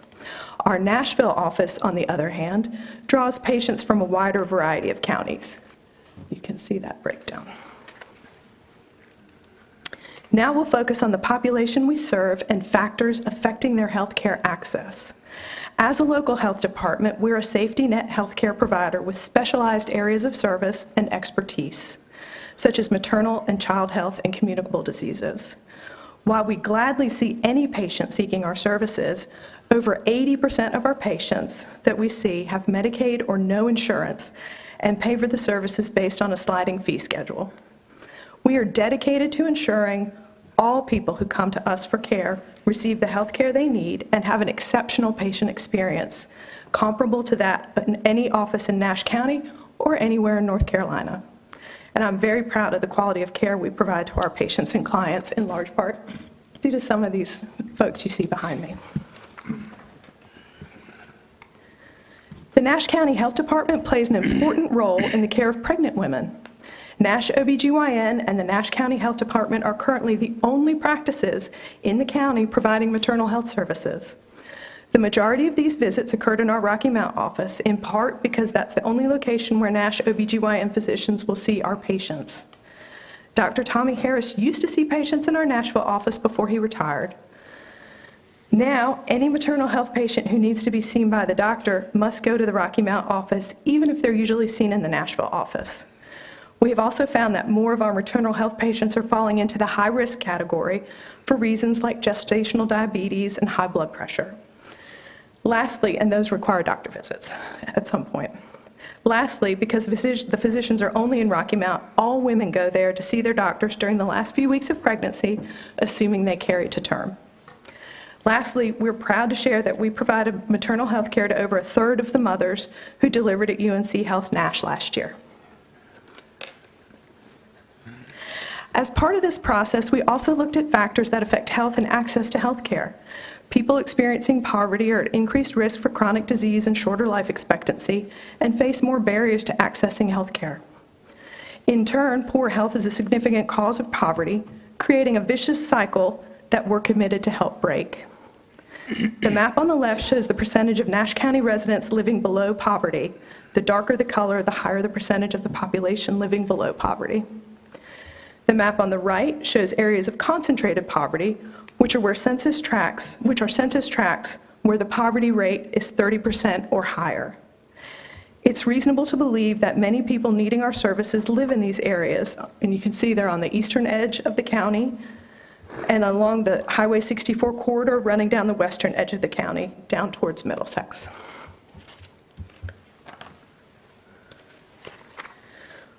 We then wanted to know how many people were in each of those two identified areas of concentrated poverty. One area is obviously much larger geographically, and one area we know is more densely populated. To my surprise, the two areas had almost the same number of people living below poverty, right around 3,900 people. And that's below poverty. And as a reminder, the table on the right is the Federal Health and Human Services 2024 poverty guidelines. And so for a family of four, the federal poverty level is $31,200 of income per year for that family. Here we can see other factors that can affect a person's or family's ability to access health care. The map on the left shows areas where larger percentages of the population do not have health insurance coverage. This map was published in September of '23, so a year ago, and has likely changed some since Medicaid expansion. However, we think it's reasonable to assume that those who gained Medicaid insurance through expansion in December of '23 may still seek care at the health department. The map on the right shows the percentage of households without a vehicle, with notable areas in the Spring Hope, Nashville, and Rocky Mount areas. We know transportation can be a barrier to accessing health care. To better understand how our patients get to their appointments with us, we've been conducting surveys during different seasons of the year to account for the impact of weather on transportation. As you can see, our patients usually get to our offices by private vehicle. So in summary, there 92 to 99% of the time, our patients are arriving by private vehicle, which I found surprising. 0 to 1% of the time, they walked or biked. And then anywhere from less than 1% to 8% of the time they were using public transportation. In further exploration of transportation, we used Google Maps to look at 4 communities: Whitakers, Castalia, Spring Hope, and Middlesex, and the travel time and distance traveled to get from the community to the Nashville office, the Rocky Mount office, formerly known as the East Point building, we're now calling it the Med Park building, which is where Courtney and her team are. And so the Rocky Mount office, the Nashville office, and then we also looked at the Med Park building, which is in the middle. It's the middle location there. And you can see a range of travel time of 11 minutes to 36 minutes, depending on where you're starting, and with an average of 23 minutes travel time to each of those different locations.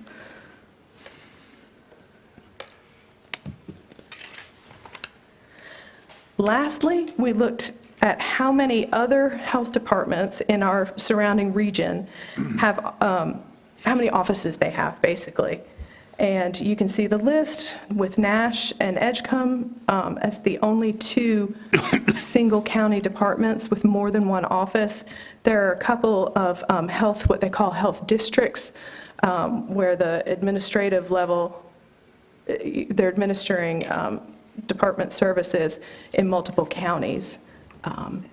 But basically, it boils down to 1 office per county, with the exception of Nash and Edgecombe.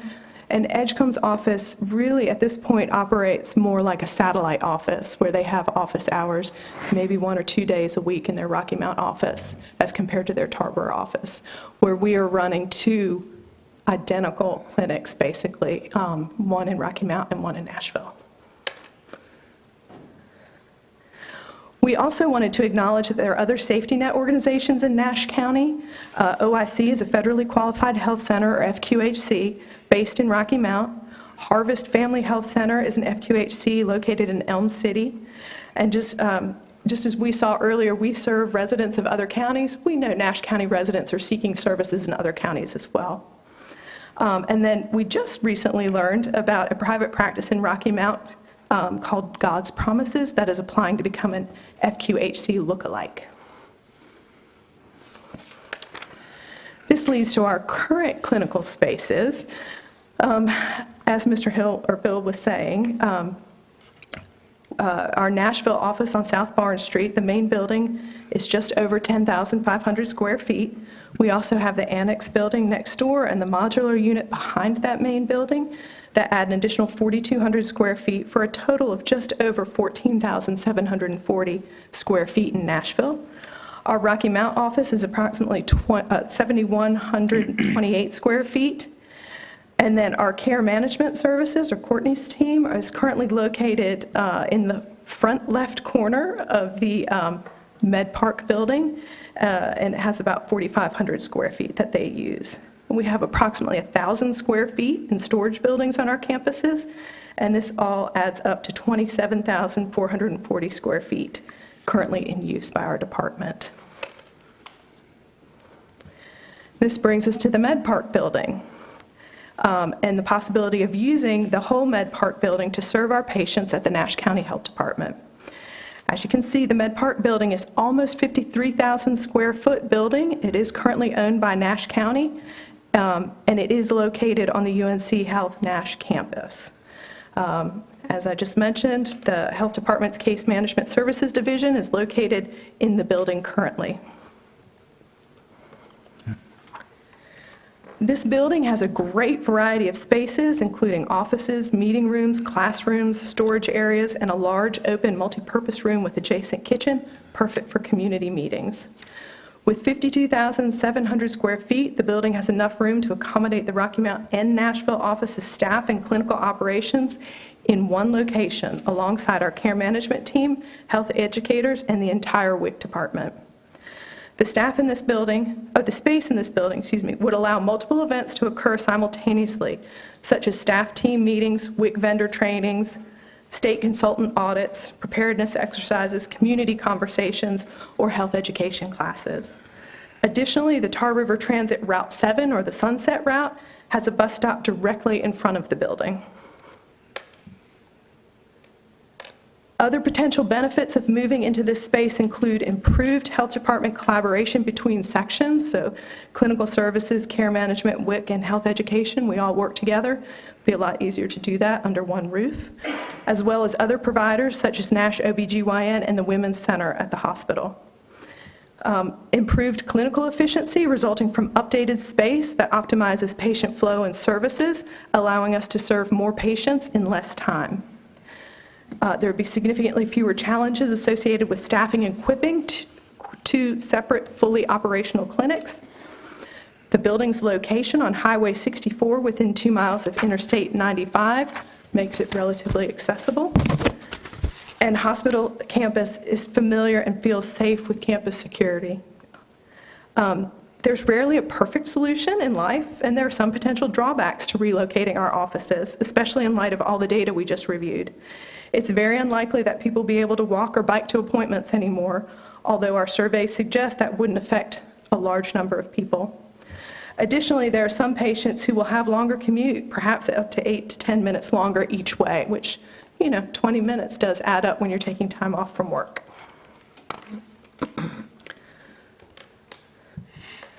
When considering our mission as a safety net provider, our patients, our operations data, other factors that affect the health and access to health care in Nash County residents, and our duty to be good stewards of Nash County resources, we see 3 main options. The first option is to relocate the Rocky Mount office into the Med Park building as a first phase of eventually consolidating offices. We would continue to operate 2 offices initially. This would spread out the renovation and associated costs and movement of staff and operations. It would not improve clinical efficiency immediately, but would allow for increased collaboration with other medical offices. The second option is to consolidate both offices into the Med Park building at the same time. In this rip the Band-Aid off approach, both patient and staff bases would move to this new location at the same time, distributing the aforementioned challenges and benefits equally. A third option would be to sell the Med Park building to UNC Health or a private practice and use the funds to help build a new facility at a yet-to-be-determined site. And you can see at the bottom of options 1 and 2, there are some estimates as to the budget, the projected costs. Option 1 shows a phase 1 cost and a phase 2 cost with a total budget at the bottom. And then option 2, the estimated savings in doing it all at once would be somewhere less than 5% savings total, but the range there's below. So moving the 2 offices into a new third space will undoubtedly make accessing our services a little more difficult for some patients and possibly raise the barrier high enough that some would really struggle to reach us. To address this, we see 3 potential ways to help our patients get the care they need. The first is to begin providing mobile medical services and take our services out into communities and neighborhoods where they're needed. Another option is to focus on building out and improving Medicaid transportation services. It is a value-added benefit for many of the managed Medicaid beneficiaries, but we know from being in the clinic that it's been challenging for patients to use this system as it's grown rapidly with the managed Medicaid. A third possibility is to create a small fixed satellite office in an area of need.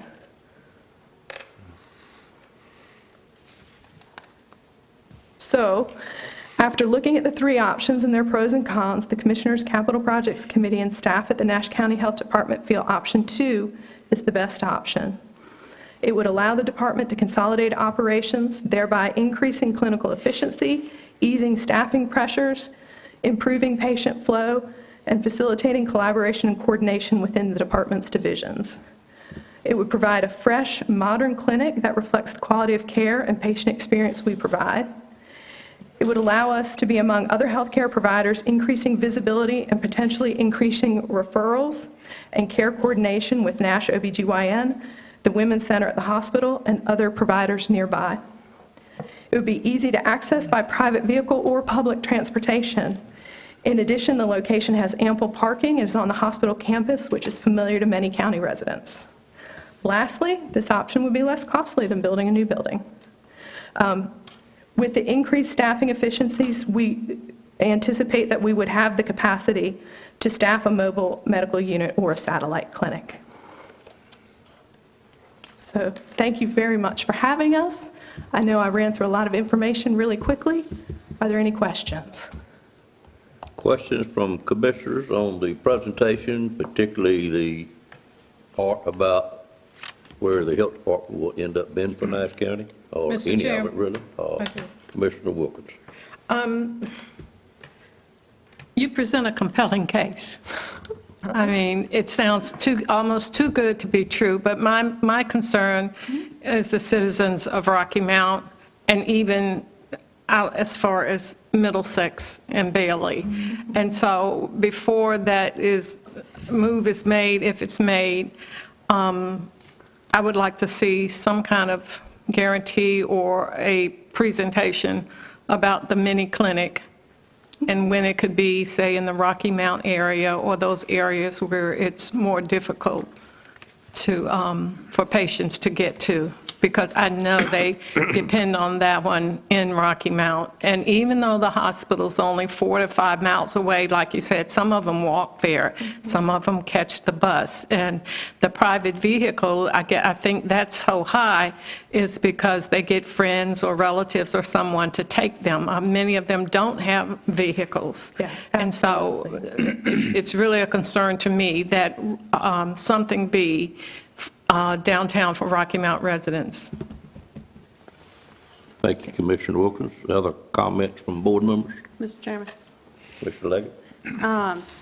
Thank you so much for your presentation. It's a lot to think about, certainly, and I would like for us commissioners to receive a copy of the presentation, if that's a possibility. Also, I would like to learn more about the plan for serving citizens in the outlying areas. I think that it's critical to have that in place before any other decision is made about moving existing locations, whether it be mobile medical services, which may be a great option, or mini clinics, things like that. So would certainly like to hear more about those options. Absolutely. Thank you. Thank you, ma'am. They know I voiced my opinion before in Health and Human Services Board meetings, but my concern is it's just a long ways from Bailey and Middlesex to Rocky Mount. And people just don't, go that way. There's just as many people over there that don't have transportation as there is in Rocky. You saw your graph and the dark colors and the, how should I say it, below median income families. There's a lot of them that way. And I just think we need to consider satellite office was my word if we're going to go this, if we're going to move it to Rocky Mount. Other comments? I just wanted to ask, your presentation now, is it to consolidate the office in Rocky Mount and the one here in Nashville with the medical park? Is that what you? Yeah, yes, sir. That second recommendation would be to consolidate both of those offices, the Rocky Mount office and the Nashville office, to move into that Med Park building and have one central hub where services are provided by the health department, with the potential of adding a mobile medical clinic. They have very nice mobile medical clinics these days. An estimate to buy a brand-new, beautiful 2-exam room is $355,000 to $390,000, depending on the bells and whistles and choices that go with that. And then adding a satellite office would be a matter of finding the right location and finding the space and doing that. There are a number of different models you can look at doing that, whether it's the limiting factor is the satellite offices. You know, if we have organizations that are willing to have appropriate clinical space, we can do it in different locations, or maybe in the southern end of the county, in either Bailey or Middlesex, to kind of address it is, as Commissioner Cohn was saying, kind of following that 64 corridor, wrapping down that western side of the county. We know there's need there. Other comments? Maybe a suggestion, consolidate the Rocky Mount with the, move it to the medical park, and maybe in the southern end, could maybe build one, a medical center. How soon, I don't know. Mr. Outlaw? Yeah, just listening, it sounds to me like, and of course I agree with Ms. Leggett, I'd like to get a copy of it so I could look at it in more detail, but it sounds like you've got a lot of transportation options to accommodate Rocky Mount, either through current services and or federal funds for Medicaid. You might be able to provide the transportation that's necessary. So it sounds like the southern part of the county would probably be the one that would have the greatest distance, even with that transportation provided. So maybe looking at the transportation and what might be available for the southern part of the county. Yeah, absolutely. And we do, right now, Nikki goes out once a month, twice a month to Bailey?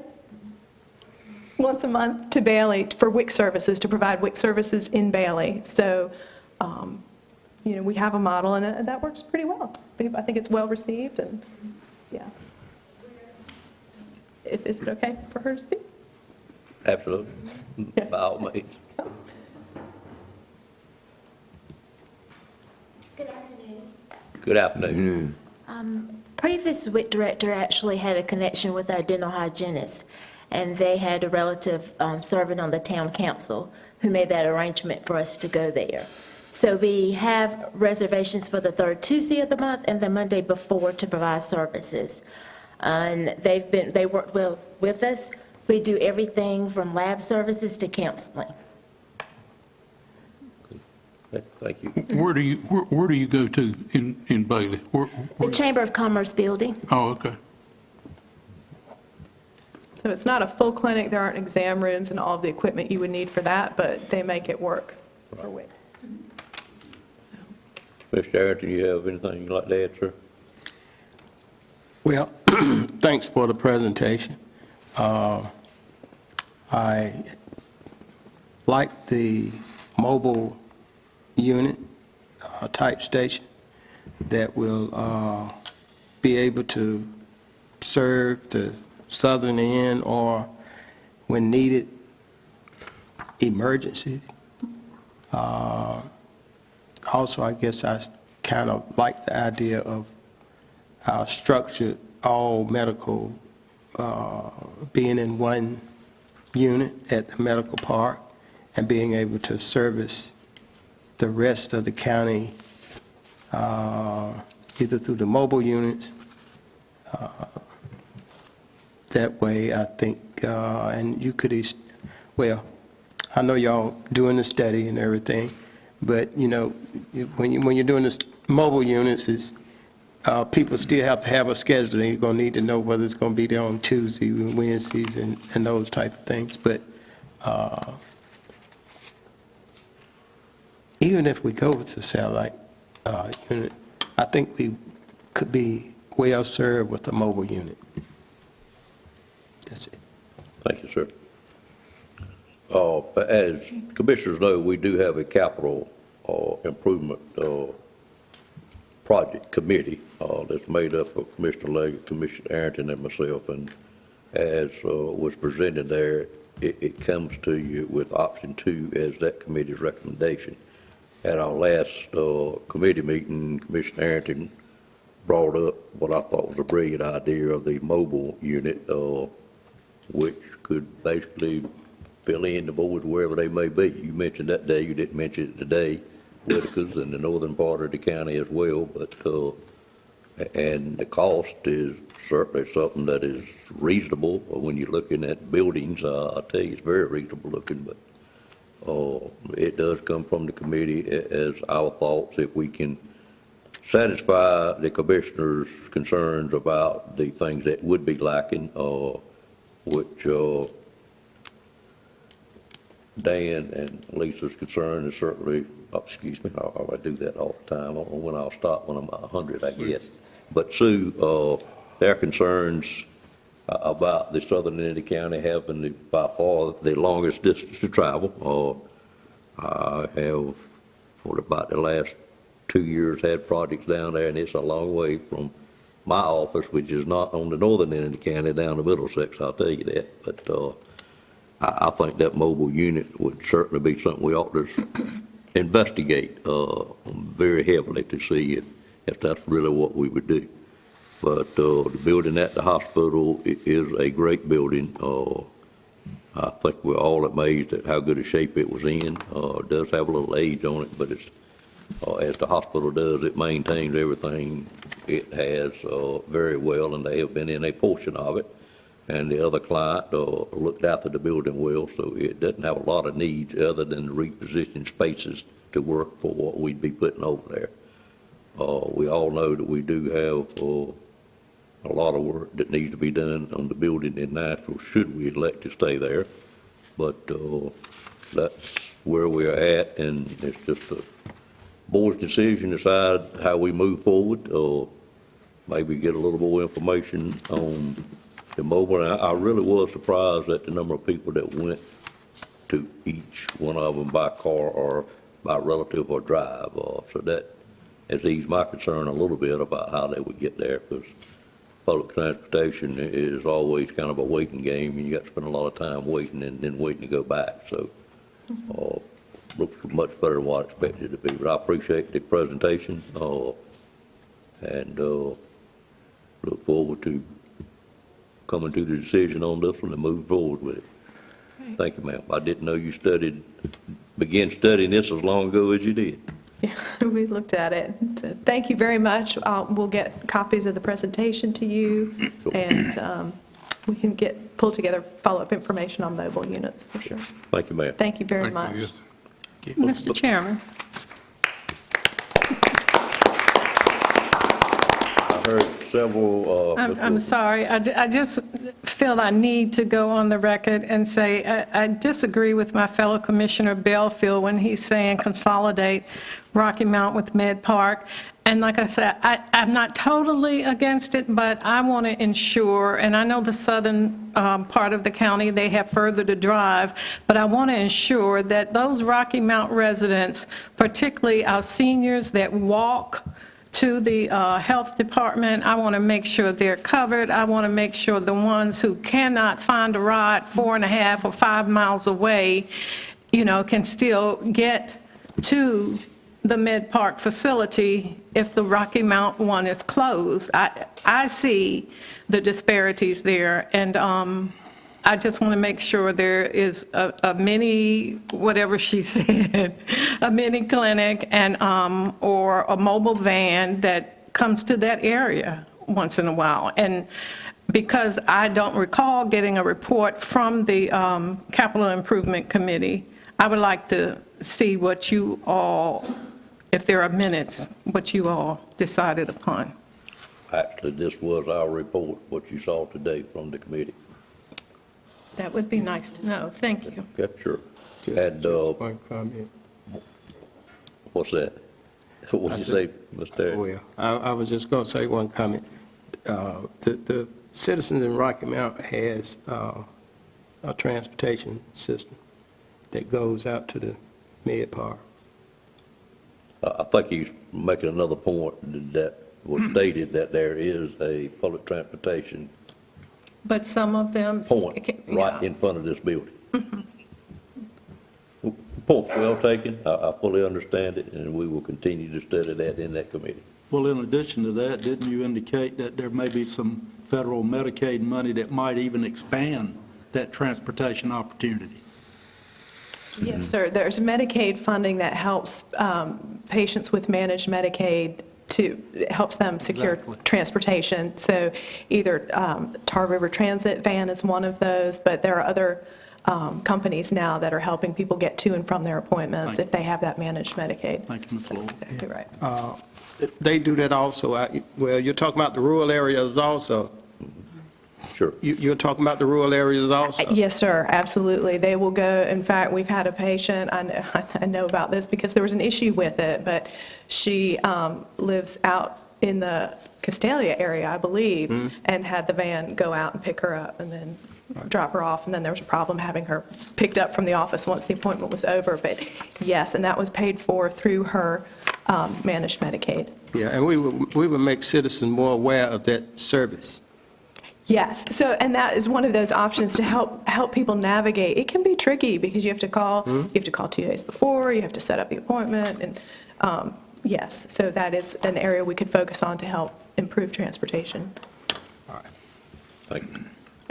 Mr. Buck, excuse me, somebody else speak. I'm sorry, one more thing. I just want to stress that the CIP committee or any committee made up of we board members, if it affects my district, if it affects Rocky Mount, I would like to know before it is presented in open session. That's all I ask. Yeah, well, talk to me about that some more. I'll try to understand what it is you're asking for. Mr. Boone, I had made me a note when Dale was here, and I forgot to say it. I see that here, but the presentation they had, will it be available online also, I hope? Okay. Yes, sir. Okay, great. That'd be good. Well, on that point, I would appreciate a hard copy of that as well. All right. Thank you, ma'am. Thank you. You were finished, I think? I am. Okay. I got you. Didn't want to cut you off too soon. All right, we're now on item number 7, which is presentation to the board summarizing the Nash County Opioid Settlement Community Conversation Meeting. And I'll call on our Assistant Manager, Tia Fuller, at this time. Fuller. You got it right. Good job. Did I get it right? Perfect. Perfect. Thank you so much. Dear. Good afternoon, Commissioners, and thank you for having me. I'm actually really excited to present a summary.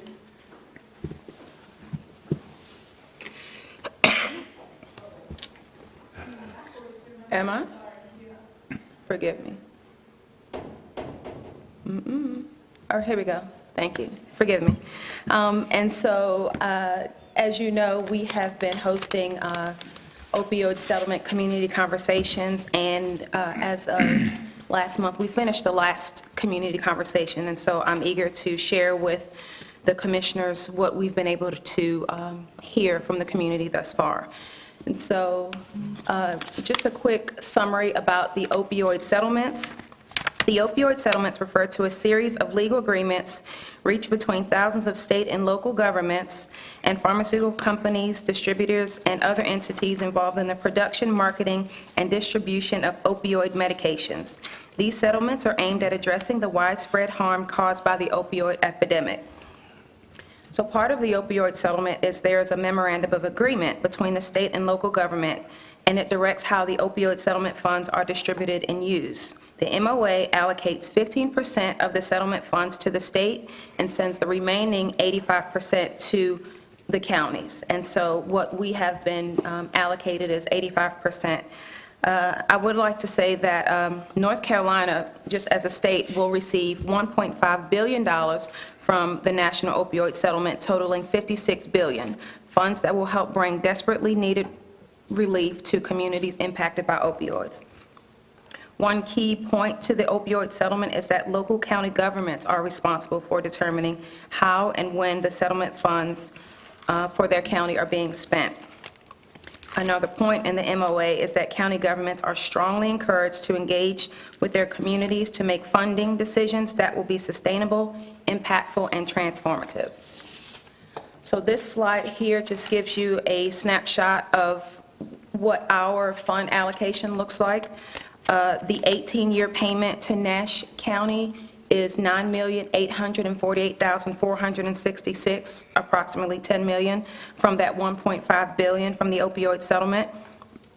The funds that Nash County has to date in our account are $2,461,711.71. If you look at the average, just note that we have not yet spent any funds. So the average from 2024 to 2038 is approximately $703,461 that we will have to spend every year between now and 2038. Community engagement is strongly encouraged in the memorandum of agreement. Therefore, the county hosted 5 community conversations to gather public input on addressing the opioid epidemic. And so here, this slide identifies the 5 communities that we selected. So from May to August 2024, we hosted a series of community conversations. We selected a sample of communities to gather feedback. We also conducted an online survey of community members for those who preferred to provide their feedback virtually. And there's the link is there. I also want to say that link is still open. And so if at any point that anyone in the community wants to provide feedback about how the fund should be used, the link is still open and we're still taking feedback. These meetings aimed to receive input from community members and local leaders on how they would like to see these funds invested in the community. Nash County is unique, and as board members know, the individual communities and districts face their own challenges. We selected Red Oak Community Building, Drake Community Center, Nash Ag Center, where we had our annual meeting, Bailey Town Hall, and South Rocky Mount Community Center. And I do want to thank these locations for offering this community space for us to host our meetings. I'd also like to thank the commissioners who attended these community conversations and learned about the challenges in the county around substance abuse. I really appreciate so many of your presence in these meetings, and I know the community did as well. Unfortunately, addiction has impacted many of us personally, and I appreciate the support of this board in implementing strategies to save lives in this community. All of the, sorry, that seems a bit small. All of the objectives of the community conversations were to educate, engage, and empower. The intention was to educate the community on what the opioid settlement is, and the impact of the opioids epidemic on the Nash County community, to engage the community to learn about their experience of opioids and to hear feedback on how to address the problem, also to allow for open communication between the citizens and stakeholders. And the third goal of each of these meetings was to empower the community to recognize resources and supports that are already in place within our Nash County community. So, the opioid epidemic and substance use in general are complicated topics, and the Nash County community is unique in its strengths and needs. Nash County hosted these meetings because it's important to hear firsthand about challenges from the people who experience these challenges every day.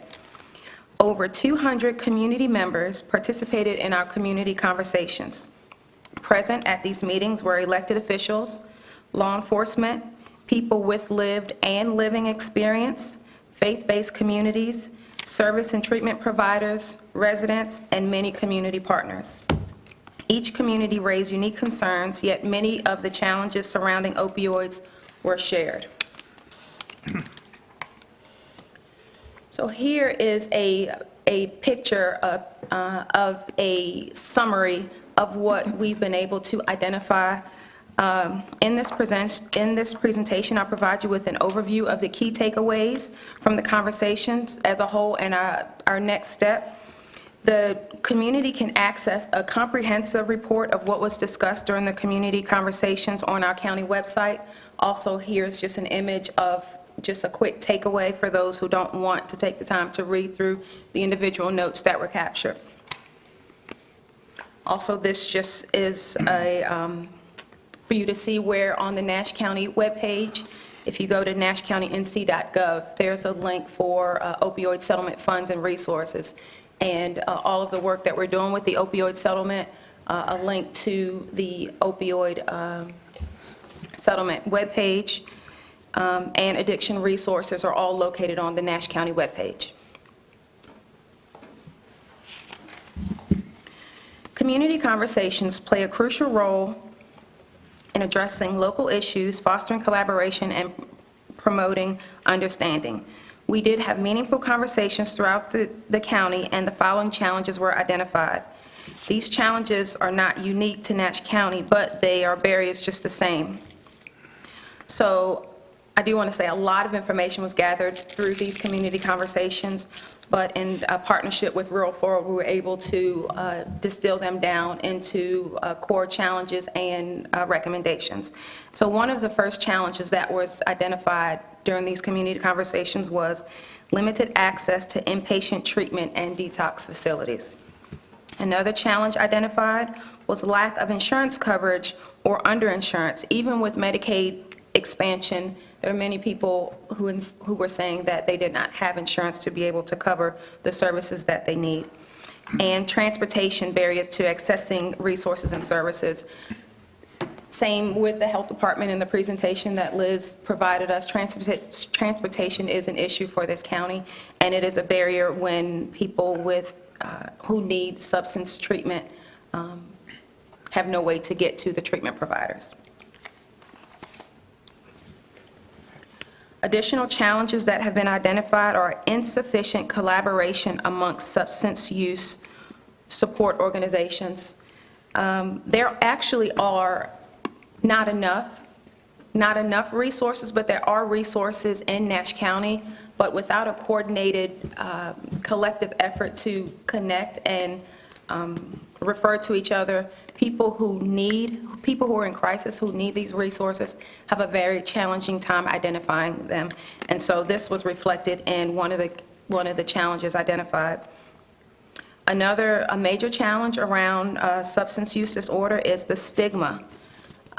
People have a very hard time reaching out for support because of the negative stigma surrounding substance use disorder or substances. Another challenge identified was difficulty navigating complex treatment and recovery systems. And because there's different payment systems, insurance or no insurance, even the resources that we do have available in this community, it is difficult for those who are in crisis to navigate them. And a final challenge that was identified throughout all of the community conversations was limited funding. And that is accurate. There's limited funding and resources for programs. So, of course, we took time to hear the challenges from the community conversations, but we also took a lot of time hearing recommendations from the community about what they would like to see and how they would like to see the funds being spent. The community conversations allowed us to hold space for strengthening connections, addressing the challenge of opioid crisis collectively, and fostering a sense of shared purpose.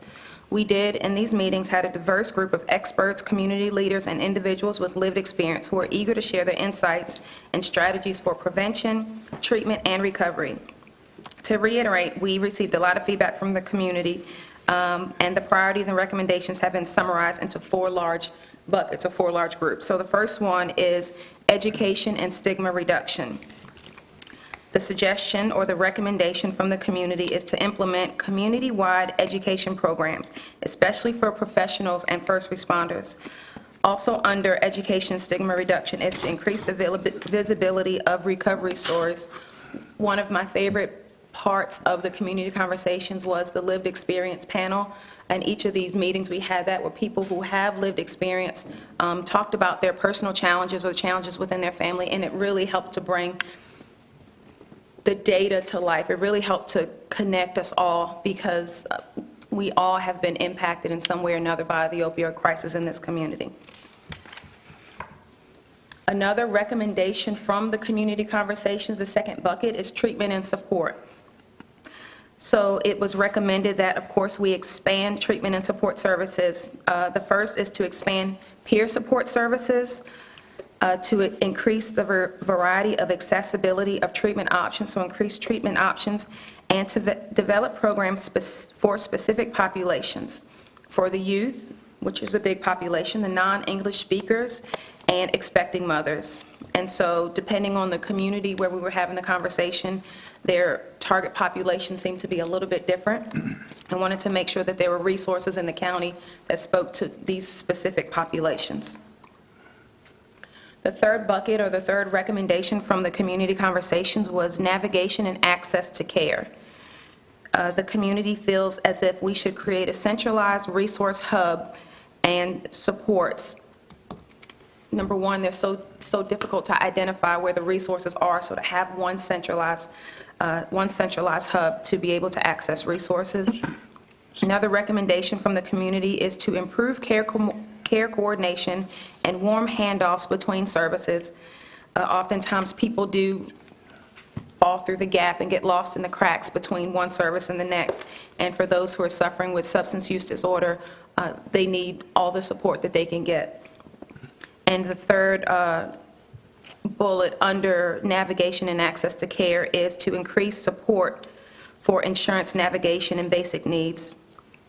Medicaid expansion is a tremendous benefit to our community, but there are still people who are not able to get coverage, and so increase support for insurance navigation just to make sure that community members are aware of the resources in the community and have the ability to access them. And the fourth bucket, as I say, of recommendations falls in the area of overdose prevention and justice system reform. The community would like us to expand availability of overdose reversal drugs, Narcan or naloxone.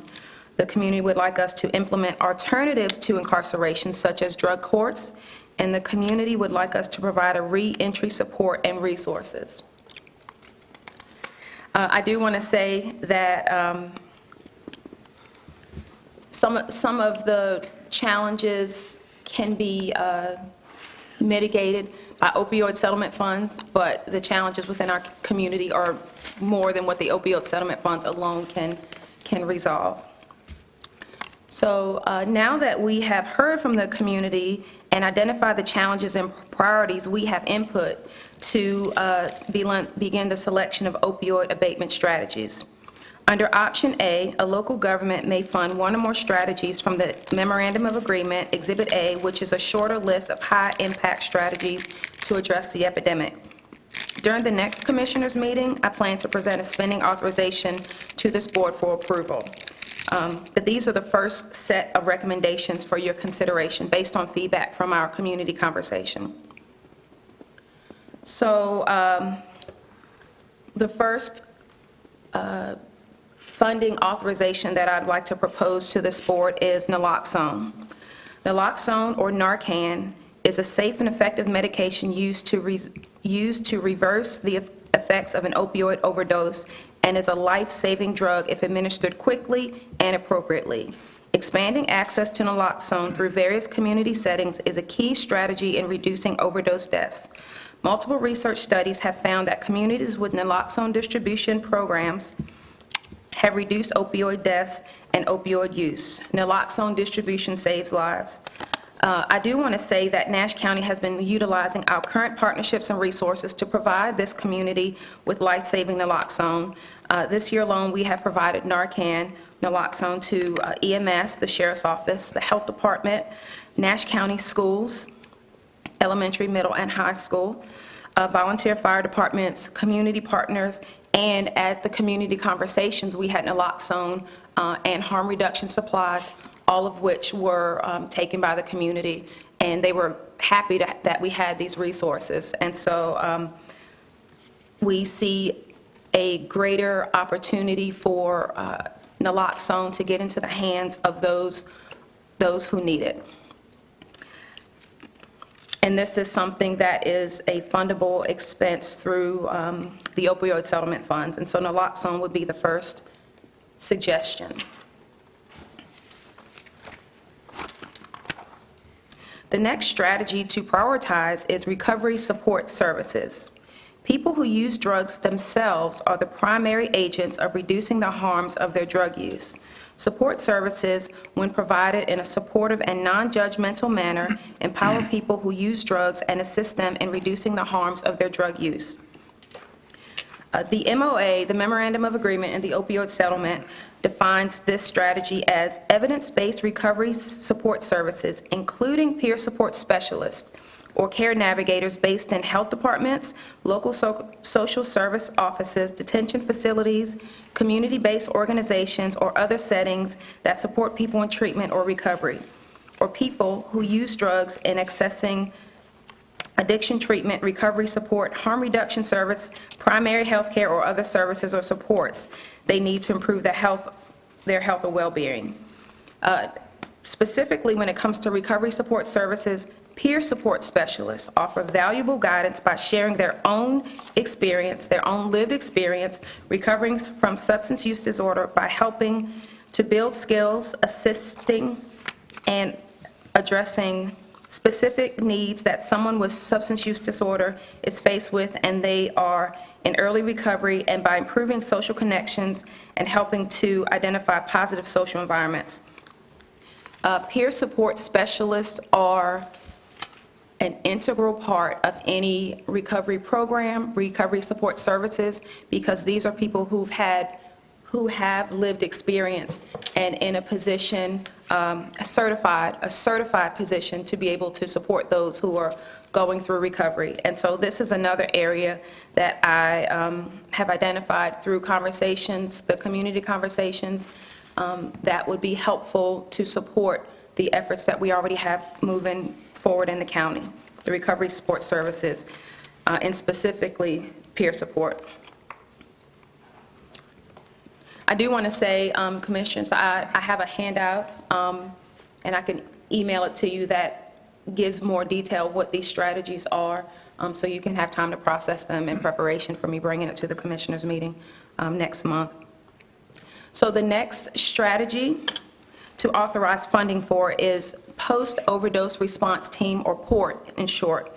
A post-overdose response team is a program that follows up with a person who has recently overdosed, typically within 24 to 72 hours of the overdose, to provide support, education, and connections to needed resources, for example, naloxone. PORT programs are a great opportunity to build relationships with people who use drugs in your community and create connections to offer a variety of wraparound health services and social services. Even if that connection occurs at a later time, these programs can be life-saving, a life-saving touch point for people who are often marginalized by society. I'm happy to report that Nash County has been selected as one of 10 counties in the state to participate in the Opioid Settlement Academy. During this academy, our team will be paired with a consultant to further develop this PORT strategy.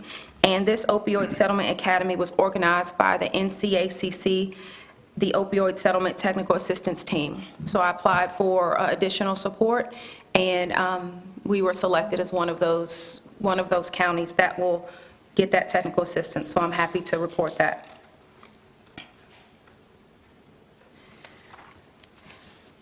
There's a lot of important work underway in North Carolina to respond to the opioid crisis.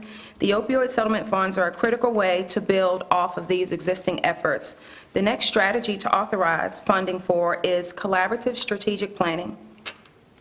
Collaborative strategic planning allows all people in the community to provide input into developing a plan and facilitate planning that is well matched to the needs of their community. People who use drugs and those with a history of drug use are one of the groups that should have a real voice in the creation of programs and plans designed to serve them. This strategy allows programs to understand the needs of their community, maximize limited resources, coordinate with key partners, and ensure that the services are not duplicated. The community conversations were our initial effort to hear voices from the community. To date, no opioid settlement funds have been utilized. Moving forward, we will use strategic planning to gather a broader input and ideas, increase buy-in and commitment, and improve communication and coordination across the county.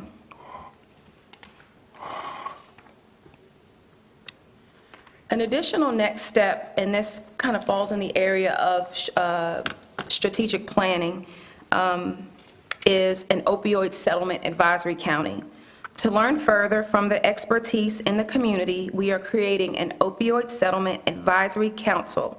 This council with expertise in issues related to substance use will be a part of an informed process that ensures opioid settlement funds are going towards identified areas of the community.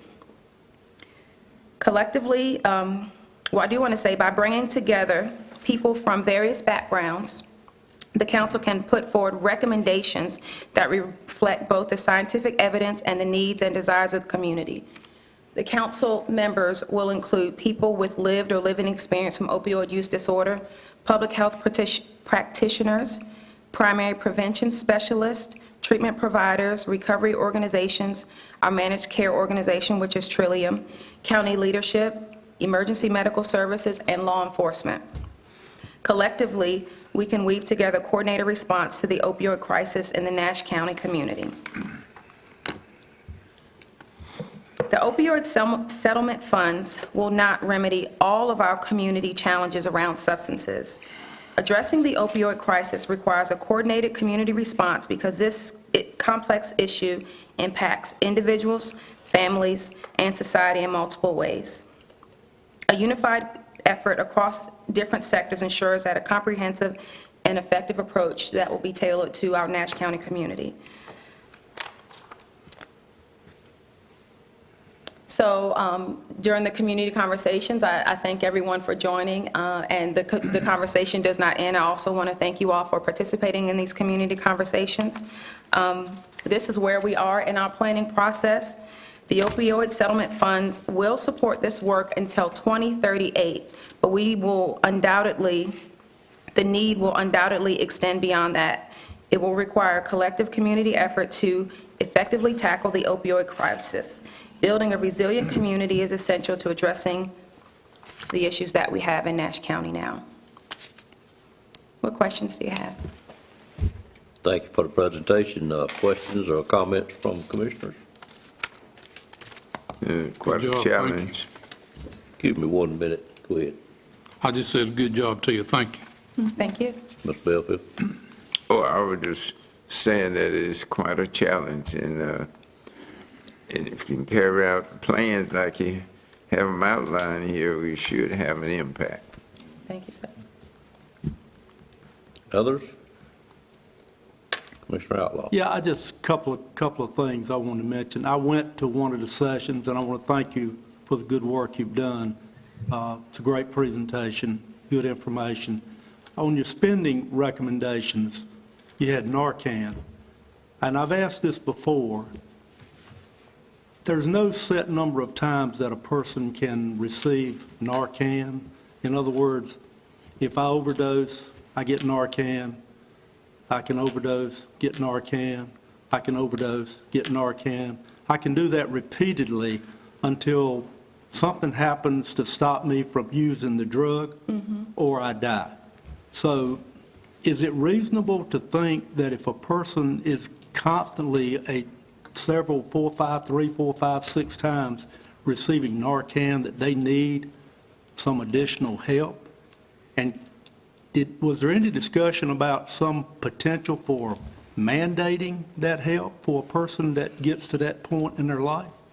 I don't, thank you for that question. So, yes, people overdose, can overdose multiple times.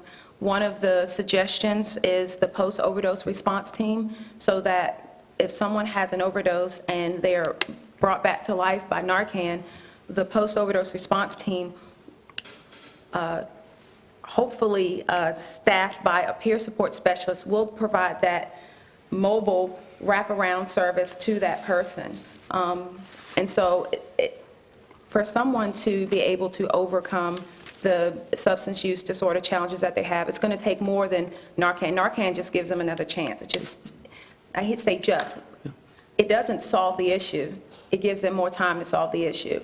And so having resources, a supportive community, reducing the stigma, to provide education, to be able to have a team with peer support specialists that can support that person in crisis and get them to recovery services, that is really the goal. I guess now you cannot mandate it, but it just seems there would be some avenue for these people after 2 or 3 times to go down that could potentially provide them with some service that would prevent their ultimate death if it continues. I just can't see how it could end up really any other way. Commissioner Outlaw, I do want to add, in the community conversations, when we had the panel of people with lived experience, I remember the comment of one of the panelists to say she knew what the resources were. She just wasn't ready until she was ready. And so the resources, you know, the adage, you can lead a horse to water, but you can't make them drink. And I can't relate to it, but I can understand what you're saying. Yeah. The second thing, which is kind of segue into the next item, the reentry or the recovery resources. I'm going to give you a hypothetical. Yes, sir. So I'm in the Nash County Detention Center for drug use, and it's not my first time. It may not be my second time. Mm-hmm. So after some period of time, I'm released, and I go back into the real world. And I cannot go back home because the courts have determined that I am a safety concern for other members of the home. So I'm trying to get reacclimated into society. I'm trying to find a job and go back to work, make a little money, trying to, this road that I'm traveling now. Is there something that tells these people when they come out, some counsel or something that tells them places they can go to get a bed, a room for some period of time until they get recovered, or some point where they could be self-sustaining without, needing that type help? I do want to say the detention center is working on developing their MAT program that should be operational. I don't want to speak for Captain Wren, but I think there's an expected start date of October the 1st, where people can get medicated assistant treatment while they're incarcerated, and they will be linked with service providers, a counselor, and peer support to provide that wraparound once they are discharged, that they know where they can go for their resources. But where do they go to sleep? Housing is a very challenging resource. Don't we have any halfway houses or something? I know we have them, but do we have them for addicts? That's something that we need to work on in our community. I mean, there are resources, but they're kind of shoestring resources, so we'd like to create more of a coordinated effort. Well, I'm sorry, go ahead. I do want to say that is one of the intentions for this opioid advisory council, because for, like you said, the scenario, let me just throw this out there, and because these are real-life scenarios, and so when you have a collective group of people who are familiar with the resources, the limitations, the systems within Nash County, and we throw in a scenario and let's see what the options are for this person so we can identify the gaps. And so that's another reason for this advisory council, so that we're not duplicating efforts, because these funds will not come again. I don't believe so. And so we're trying to be good stewards of these opioid settlement funds and not duplicate services that are already in the community. And so we are trying to identify the gaps and fill the gaps, some with current resources that are already in place, and where there's not a resource in place, we're trying to use the opioid settlement funds to bridge those gaps. So I hope we can figure out a way to provide a place where these people that don't have any other place to go, they've got a place that they can go for some period of time while they are continuing to recover and get themselves back on track. Because you said we don't have that now. The resources are for housing for a previously incarcerated person is not something that I can give you a list right now. Okay, thank you. I do want to say, I'm sure there are, but they are few and far between. Well, if you find out where they are, would Yes, you let sir. me know? Because I gave you a hypothetical, but it's real world. I know a person that's going through that now. And it just breaks my heart every time I see this person's mother and she's just crying out for some kind of help. I'll get that information to you. Thank you. Also, I do want to say that all the information that we're gathering around resources on our on the county webpage, there's a tab for resources. It's not a complete comprehensive list because we're still identifying who the community partners are, but any resources that I become aware of, I will make sure to share them on our county website. Thank you. And if there's any specific questions that you have or, your citizens have, I am very available. They can reach out to me and I'll help identify And I resources know that, for and I them. thank you for the good work you've done. You've done a lot of hard work, and it's very much appreciated. Thank you. Other questions? Mr. Leggett? Mr. Chairman, thank you. Thank you so much for your presentation. I really enjoyed attending one of the sessions, and as well as your presentation today. You mentioned that one of the next steps for us as commissioners would be that you would be bringing a funding authorization or recommendation to us. Is that going to be focused on one of the single priorities or multiple priorities? The 4 priorities that I presented, Yes, ma'am. sorry, going the wrong way. Yes, These those. naloxone, recovery support service, post-overdose response team, and collaborative strategic planning. All 4 of those. All 4 of them, great. Yes, ma'am. Very good, thank you. Thank you. Mr. Harrington? Well, thank you, Tip, for the community sessions that we had. Well, my perception of this whole thing is, we've got prevention, education, prevention in the beginning, and intervention. And we got to have data. Number one is identifying how big a problem that we have inside the county and population areas where we can try to focus on where those areas and, what it are. I don't know whether we get that data from the sheriff department or the health department, because most people going to wind up at the sheriff's office eventually, because they got a real bad problem. And yes, we learned that there are no treatment facilities really.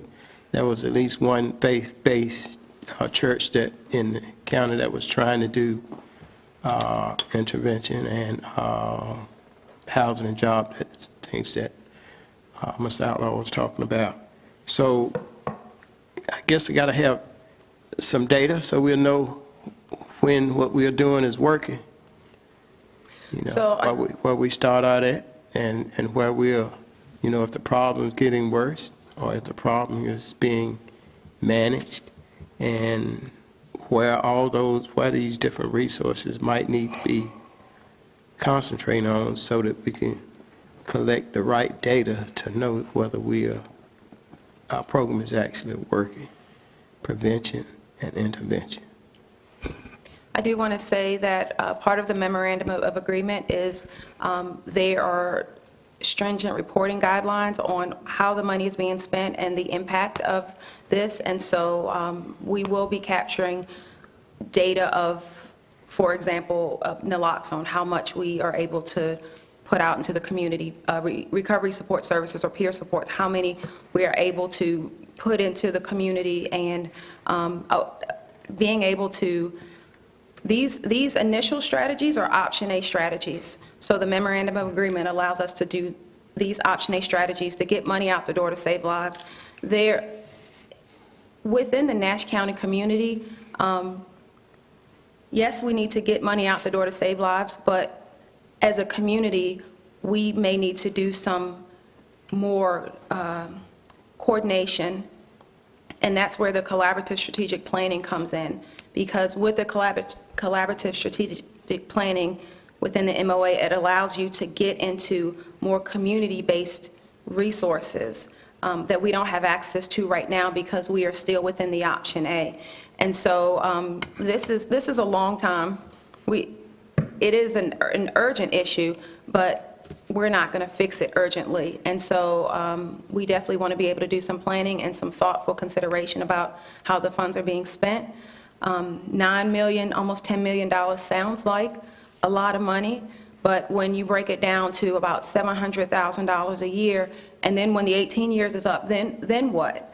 And so we really do need to be strategic about these funds and making sure that we're weaving a network of support within this community and filling the gaps. And so I am very protective over these funds because I don't want to spend them because once they're spent, they're spent. And so I want to make sure that what we're authorizing are things that are definitely needed in the community, and based on the collaborative strategic planning, identifying additional opportunities for spending. So this is just the first recommendations, but there will be many others. Yeah, we know. The opioid settlement is peanuts compared to the amount that it costs for recovery. The $700,000 that we'll be getting each year will probably cover less than 10 people if they actually went through total recovery, housing, and rehabilitation. Yeah. So what we are dealing with is a lot of prevention and intervention, like you say, with the resources that we have, because it costs a lot for recovery, total recovery. That's it. Thank you. Thank you, Commissioner Arrington. Other commissioners have comments? I got one more question. Sure. If nobody else does. Yes, sir. The use of Narcan in our schools, are the parents advised when a child receives Narcan? I would assume so. I don't have the policy in front of me. Each school has, I think, 2 trained administrators of the Narcan. I don't think it's necessarily the school nurse because every school doesn't have a nurse, but there are people, staff within the school who are trained to administer. Can you find out just Do the parents for need to- information? Yeah. Are the parents made aware of that? And I do want to say, Because the child is not like an adult in terms of, I can see 2 sides of this too, but the parents are going to be concerned, hopefully, about the child, and they're going to work with them to try to provide some measures to recover from that. I will get their policy. I would hope so. I would assume if a child is having a drug overdose in class or in school on the grounds, and the nurse or teacher designated provides this life-saving medication, I would assume this child is not just going right back to class, you know? I don't know. I take my grandson to Duke, and since he's, I think, 12 years old, he has to authorize them to tell his parents. So they pay the bill, but he has to authorize them to give them information. I'll get that information for you. Yeah, thank you. All right. Tia, I'll just say I greatly appreciate your work on this. I was fortunate enough to be able to attend. I believe I got to 4 of your 5 community meetings. They were well structure, and I by far enjoyed the panels that you put together the best in hearing the stories. And we had some people that showed up, the most of them citizens that were in this group, particularly one church, I think was at every one of them. I'm not, Every one. Every one of them, okay. Very passionate. It's a small church, but I appreciate the work they do. It's a very large issue for Nash County, as we know, and anything we can do to help, we'll do it. Everybody's right. There's not near enough money to fix it. Our biggest need is something that we can't even break the surface on, which is long-term recovery beds that we don't have available in Nash County. I wanted to see us do something there, but I come to realize it was just not going to be possible without a lot of outside help. I hope someday we'll get to the point where we can get recovery beds here, but particularly for the opioid issue itself. But it's a good start, and looking forward to seeing you work through it and doing what we can do for our citizens. I hope we see very soon it tapering off. And Mr. Outlaw, you're exactly right. You've got to catch those people, and I'm pleased to see us started in the jails. They have started in state prisons. They have started it in federal prisons. And this reentry program is a great program that the governor has latched on to, because if you don't get those people that have addiction problems back on a program, and I encourage each one of you to go to the simulation we got coming up at Nash Community College. I've been to one of those before, and you'll see just how hard it is when a person gets out of being incarcerated to get back on the feet without tremendous family support, which many of them just don't have.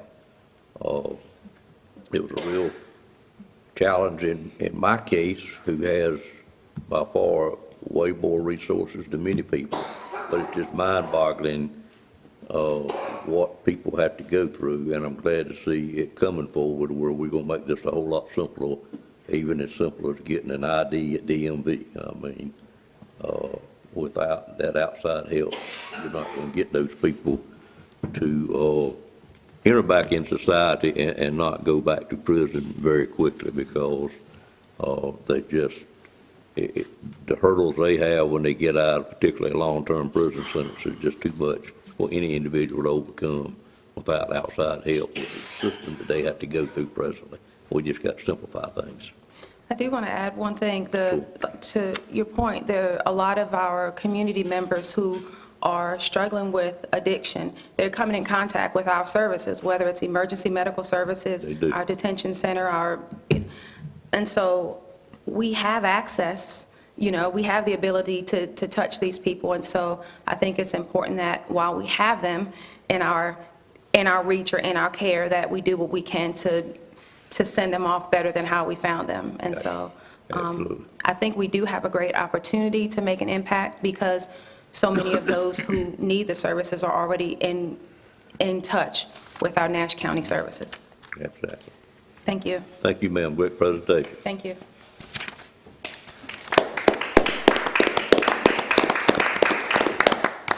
Everybody okay to finish up?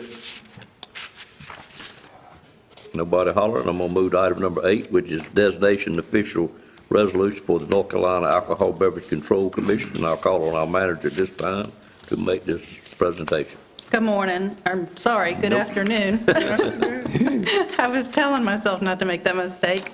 But before I do, this item is going to be real short, but before I get started, I do want to just thank the staff. You all had 3 very in-depth presentations delivered to you today, and the staff did a great job in all 3 areas. Our communications staff have been hit on very hard this month to help these folks prepare, and then, of course, all of the support staff. So I just want to take a moment to thank the staff for the information that they were able to provide to the board today.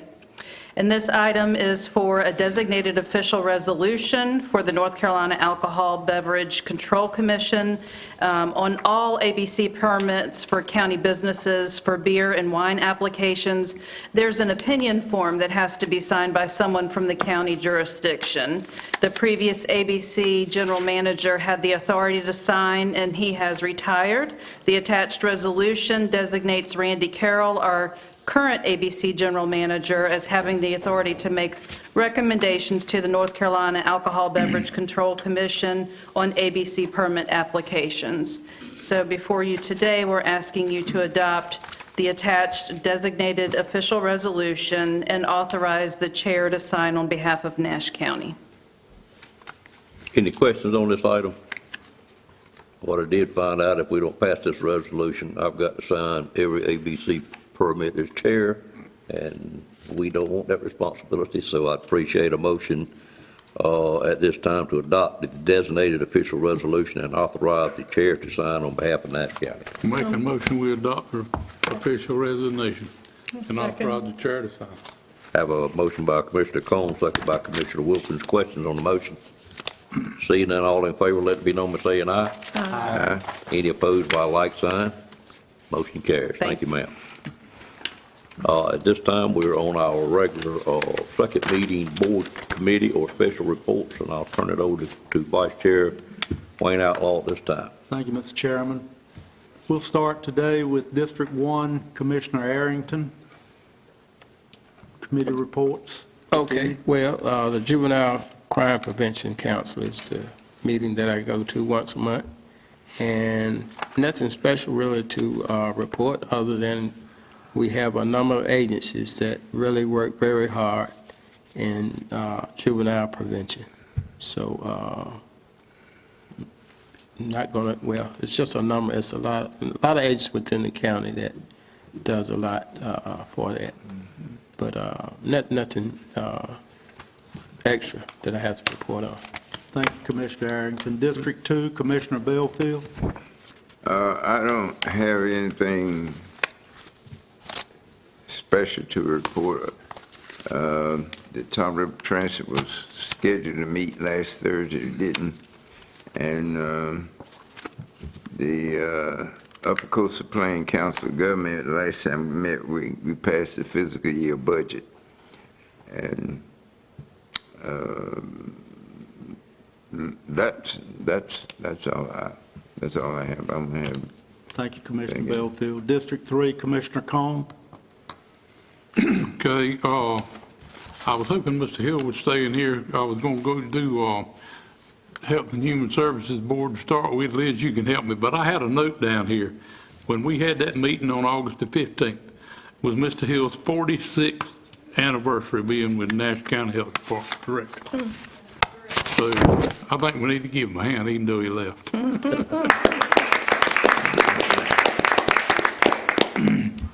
We did have a report, as always, from Anthony Rogers for Veteran Services.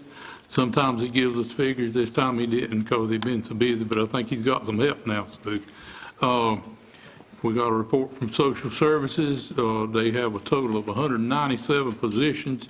27 of them are vacant, and 15 of those are in child welfare. We discussed the building, the Medical Park Center. We've done some talking about that. And we voted on a resolution. I just got on here, Tobacco 21. We had quite a controversial talk about that. And it was a split vote, but it passed, which is a resolution that the state's encouraging everybody to, every county to get on board with it. You know, you got to be 21 to buy cigarettes, and the state's got to be allowed to know where tobacco is being sold by permitting agencies, whoever sells tobacco. Improve merchant education efforts, allow the state to inspect for responsible retail practices, protect law-abiding resellers by holding non-compliant retailers accountable, prevent and reduce youth use of highly addictive nicotine products and help eliminate the use of e-cigarettes and other emerging nicotine, reduce any confusion among retailers and consumers by having one legal sales age, state and federal law. Like I say, we did pass that. I was one that did not vote for it. I'm just old school, I guess, and I think if you want cigarettes or whatever, when you're 14, you get them somehow or other. And so, but anyway, we did pass that resolution. I'm assuming it's been sent to the state. I believe that's what I was going to say about Health and Human Services. Voluntary Ag District, we've met at least twice since the last time I reported to y'all. And the big topic is this farmland preservation initiatives. Y'all have been to a meeting about it, and I'm assuming first Monday in October that they're going to be a presentation from the Voluntary Ag District Committee on some ask for support for that program. That's the biggest thing we talked about in these two meetings we had. Trillium meets again tomorrow, but they met on July the 23rd. We did have a evaluation of Dave Peterson, and you all know Dave, and he's very dedicated, person, and that evaluation was, very favorable. And we had back to Human Services, we did an evaluation on the health director. There's no problem with that either, because Bill gets high marks everywhere he goes. But anyway, they talked about the tailored plans in effect now, and it's going well. The transition from, Trillium now is looking after East Point, or it's took over East Point and Sand Hills. And they're handling it pretty well. So that's cool. You know anything else to you I need to mention about that meeting? No. Okay, all right. That's all I have. Any questions for Commissioner Cohn? Hearing none, District 4, Commissioner Leggett. Thank you. First, I've got an update from the UNC Nash Board of Commissioners. First is that the hospital will be opening an urgent care facility in mid-October. This is a new service for the hospital, and it will be located in the space that was formerly occupied by FastMed that's at the front of the hospital on Winstead Avenue. And it's designed to meet the needs of patients seeking care for minor injuries and illnesses outside of the emergency department. The plans are for it to be open 7 days a week, 8 a.m. to 6 p.m. for appointments and walk-ins. As you may recall, at one of our recent meetings where we were given presentations from hospital staff, one of their immediate projects is construction in the emergency department, emergency room. It's renovations that they're doing to improve patient privacy and enhance patient experience. So one of the things is that the former pediatric lobby is being transformed into a new results lounge or results area that patients can transfer into after receiving some treatment. And so this is a multi-phase renovation and just really designed to serve the community more effectively and efficiently.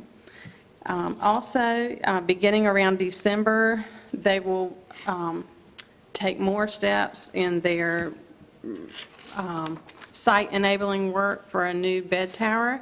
One of those things will be to move the hospital's main visitor parking lot from the top deck where it is now to the lower deck, and the main entrance of the hospital will be on the ground floor, just adjacent to that lower parking deck. So just things to look out for as you go to visit the hospital. And their intention is to present the bed tower project to the local government council or commission in the spring of 2025. And they will be keeping the hospital board up to speed on this, and our board as well, every step of the way. Recently, the UNC Health Nash Foundation hosted a fundraiser. It was called Blue Jeans and Barbecue, so thank you to anyone who supported that. And they raised over $80,000 to support the hospital's community paramedic program and recovery support services for patients as they leave the hospital. So thank you for your community support on that. Next, the Farmers Market Advisory Board has not met recently, so there's no report there. And then my last committee report is the Natural Resources Resilience Committee. They met on September 12th. Project updates there is that the stream rehabilitation program, Phase 1, is complete. We actually covered that in one of our recent meetings, and that Phase 2 is, we're moving forward with Phase 2, and that is stream cleanup along Swift Creek. Soil and Water staff does continue to seek out more project opportunities for stream cleaning as those become available. Nash Soil and Water staff also met with the Ag Advisory Board to discuss farmland preservation programs, and we should be expecting a presentation about those efforts at an upcoming meeting, hopefully October. Additionally, the Soil and Water staff is working to increase their outreach efforts to inform the public of their activities and to gain potential users of their programs. And the next meeting is scheduled for November.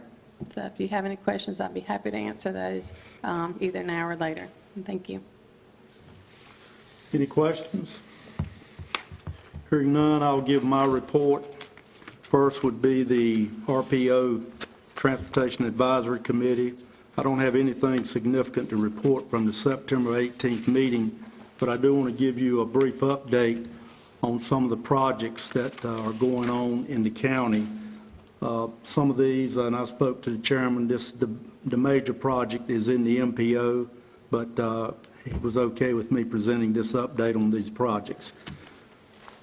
On the project around Nash Community College, Sunset Avenue to Eastern Avenue, and Old Carriage at Nash Community College, as I previously reported, is open from Sheets and EP Mart to Nashville.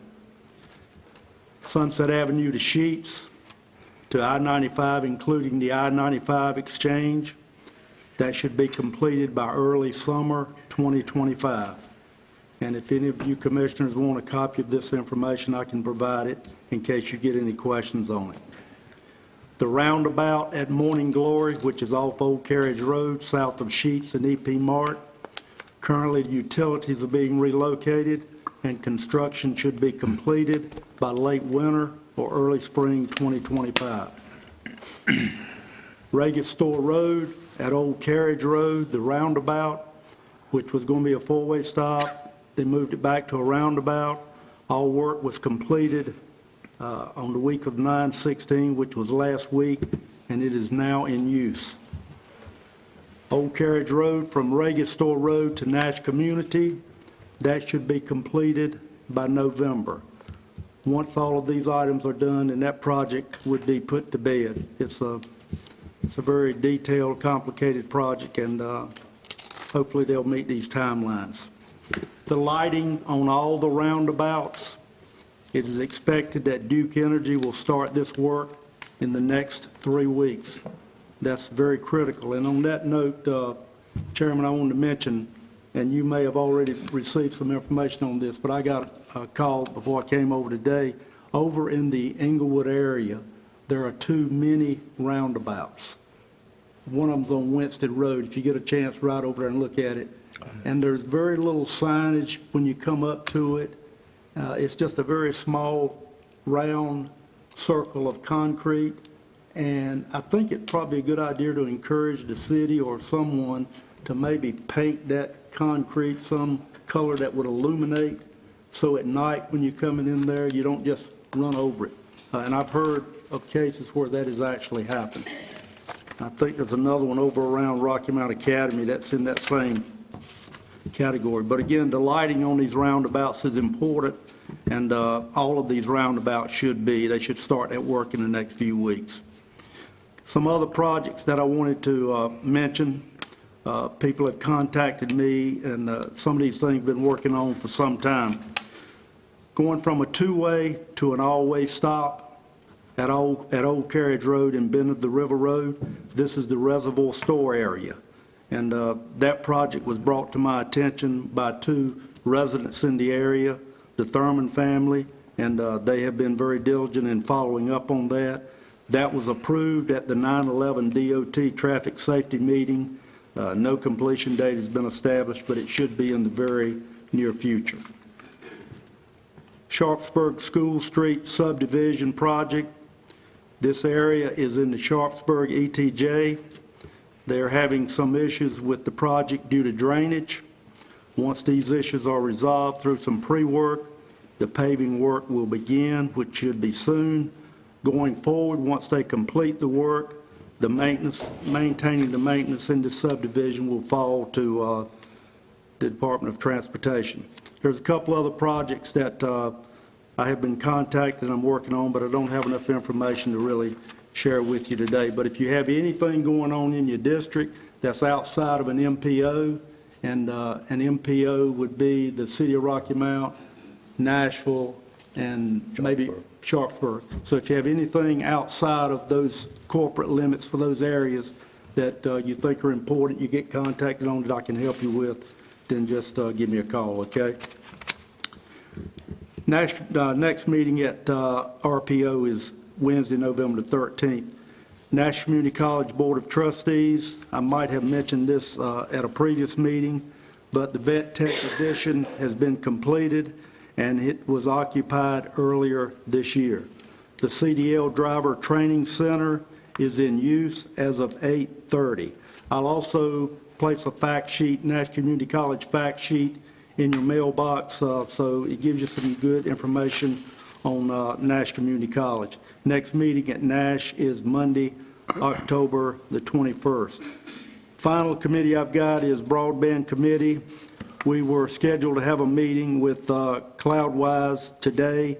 That meeting did not occur because of a conflict with one of the attendees. So I was hoping to have you an update on that project this week. You may still have that update, but if so, it'll be through an email and you will receive it later in the week. And if you have any questions after you receive it, then don't hesitate to contact me or Mr. Cohn or Mr. Davis, other members of that committee. Any questions? All right, that completes my report. So I would go to District 6, Commissioner Wilkins. The Gateway Technology Center Board met last month. The new student convocation was August 20th at North Carolina Wesleyan. Classes started the 21st. About 10% growth they saw in adult studies. The Public Health Online program has grown over the past 2 years. The nursing building is under renovation and should be done by the end of October. And they have some faculty that are embracing AI and teaching students how to use it to enhance their learning. Upper Coastal Plain Council of Governments saw 47 at the summer camp for engineering in Wilson. Their Wisdom Tooth program is outpacing funding. Nash County Economic Development Alliance has contracted with Economic Leadership LLC to conduct a child care assessment and strategic action agenda to improve child care affordability. And that's part of a committee that the Economic Development Alliance has formed, and I am a member of the Child Care Committee. So I'm looking forward to that and discussing the challenges that face families and businesses for child care affordability. They also, Economic Development Alliance has formed a housing committee, a tourism committee, and a crime and reentry committee. And at Nash Community College on October 29th, there's a simulation going on concerning crime and reentry. The only other things I have, just quickly, I did attend that Homegrown Leaders training in Kinston. It was really good. It was for 3 days, and it was just about the forces driving change, collaborative leadership, emotional intelligence, which we all can use, networking. And I also attended the North Carolina Association of County Commissioners seminar or training on 100 Counties Prepared. And the training was focused on equipping attendees with tools to lead effectively in emergency situations. And I found that very useful considering we're in hurricane season too. So I enjoyed both of those training classes, and that is all I have. Any questions? Thank you, Commissioner Wilkins. All right, I'm going to turn it over to the chairman now for his report on District 7, and then after that, he'll just continue with any other information he wants to provide.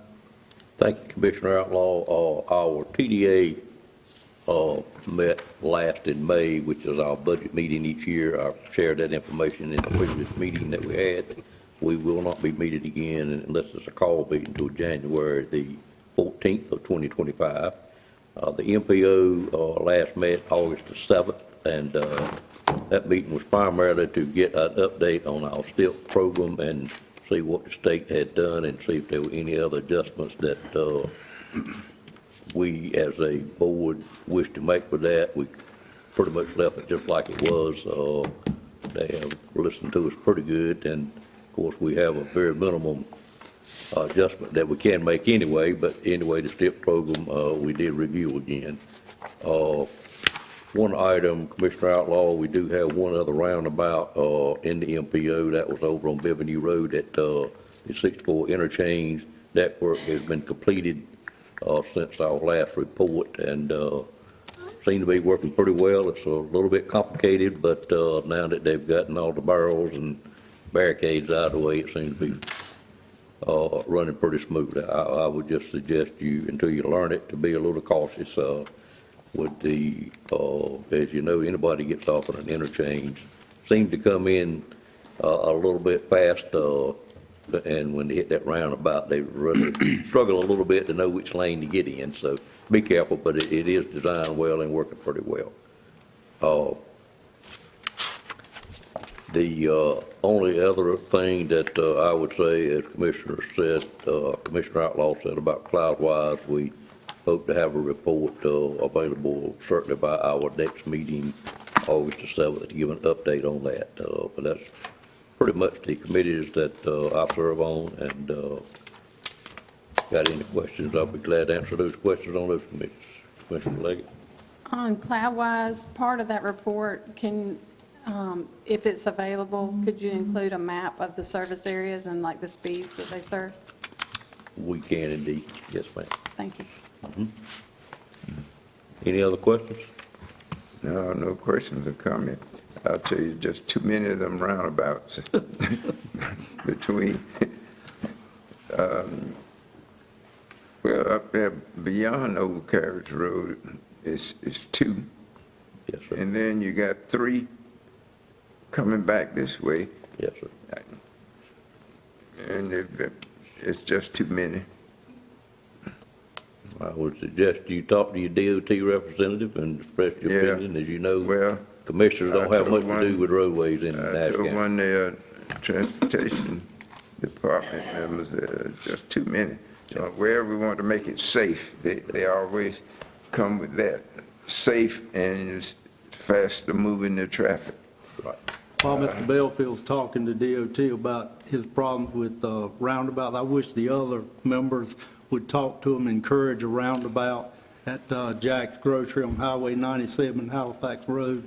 If you go there any afternoon, it's not uncommon to see traffic backed up on 97 to the second Dollar Tree on that road. I mean, every part of that intersection is just a complete backlog with traffic. It's a terrible location. It's just a matter of funding. Yep. Mr. Outlaw and I met with DOT recently, and one of the landowners there trying to move that forward. We almost got it funded one time before and lost that funding somewhere else, but we'll keep working on it. We need to stay at that. Strictly a money issue right this minute. But it does need something done at that intersection for sure. Very dangerous intersection. Yep.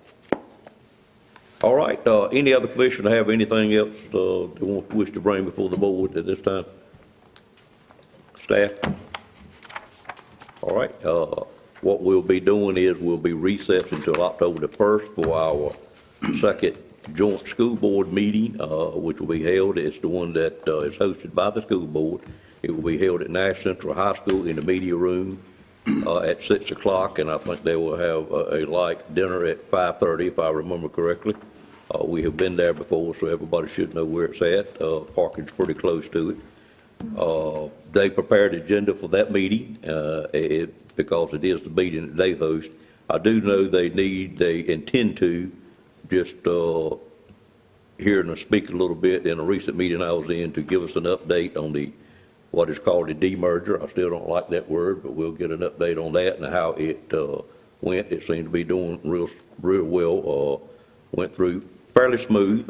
We picked up a little over 100 more students than what we anticipated through the agreement that all parties had agreed to about students that were in high school being able to finish. We only had about 191 that signed up on the Rocky Mount side of, Edgecombe side of Rocky Mount to go finish up at senior high, and I think we had about 100 more than that to show up at that location. That needed a little tweaking on the first day of school, but it was kind of expected. We would get an update, I understand, on the new school that has been built in the southern part of the county.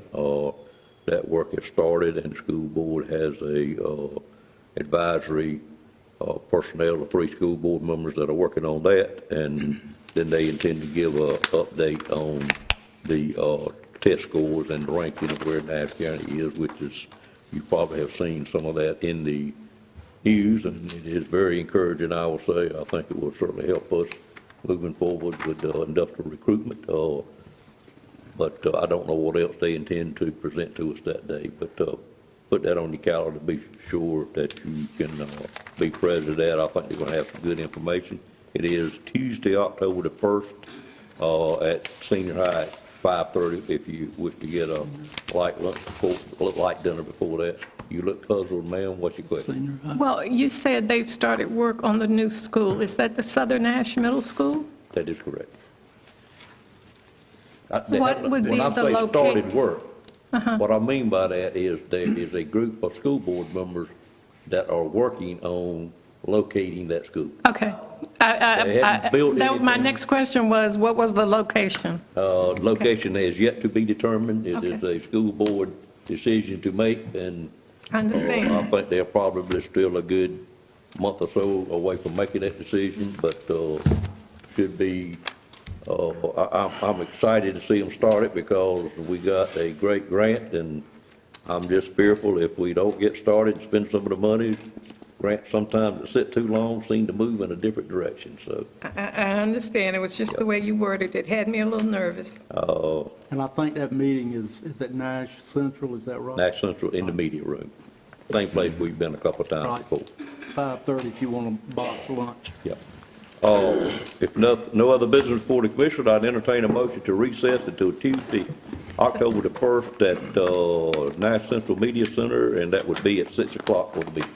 I move that we recess till October the 1st at 6 p.m. We meet with the school board at Nash Central High. Okay, I have a motion by Commissioner Leggett, second by Commissioner Belfield. Any questions on the motion? All in favor of the motion, let it be known by saying aye. Aye. Any opposed by a like sign? We stand recessed. Thank y'all.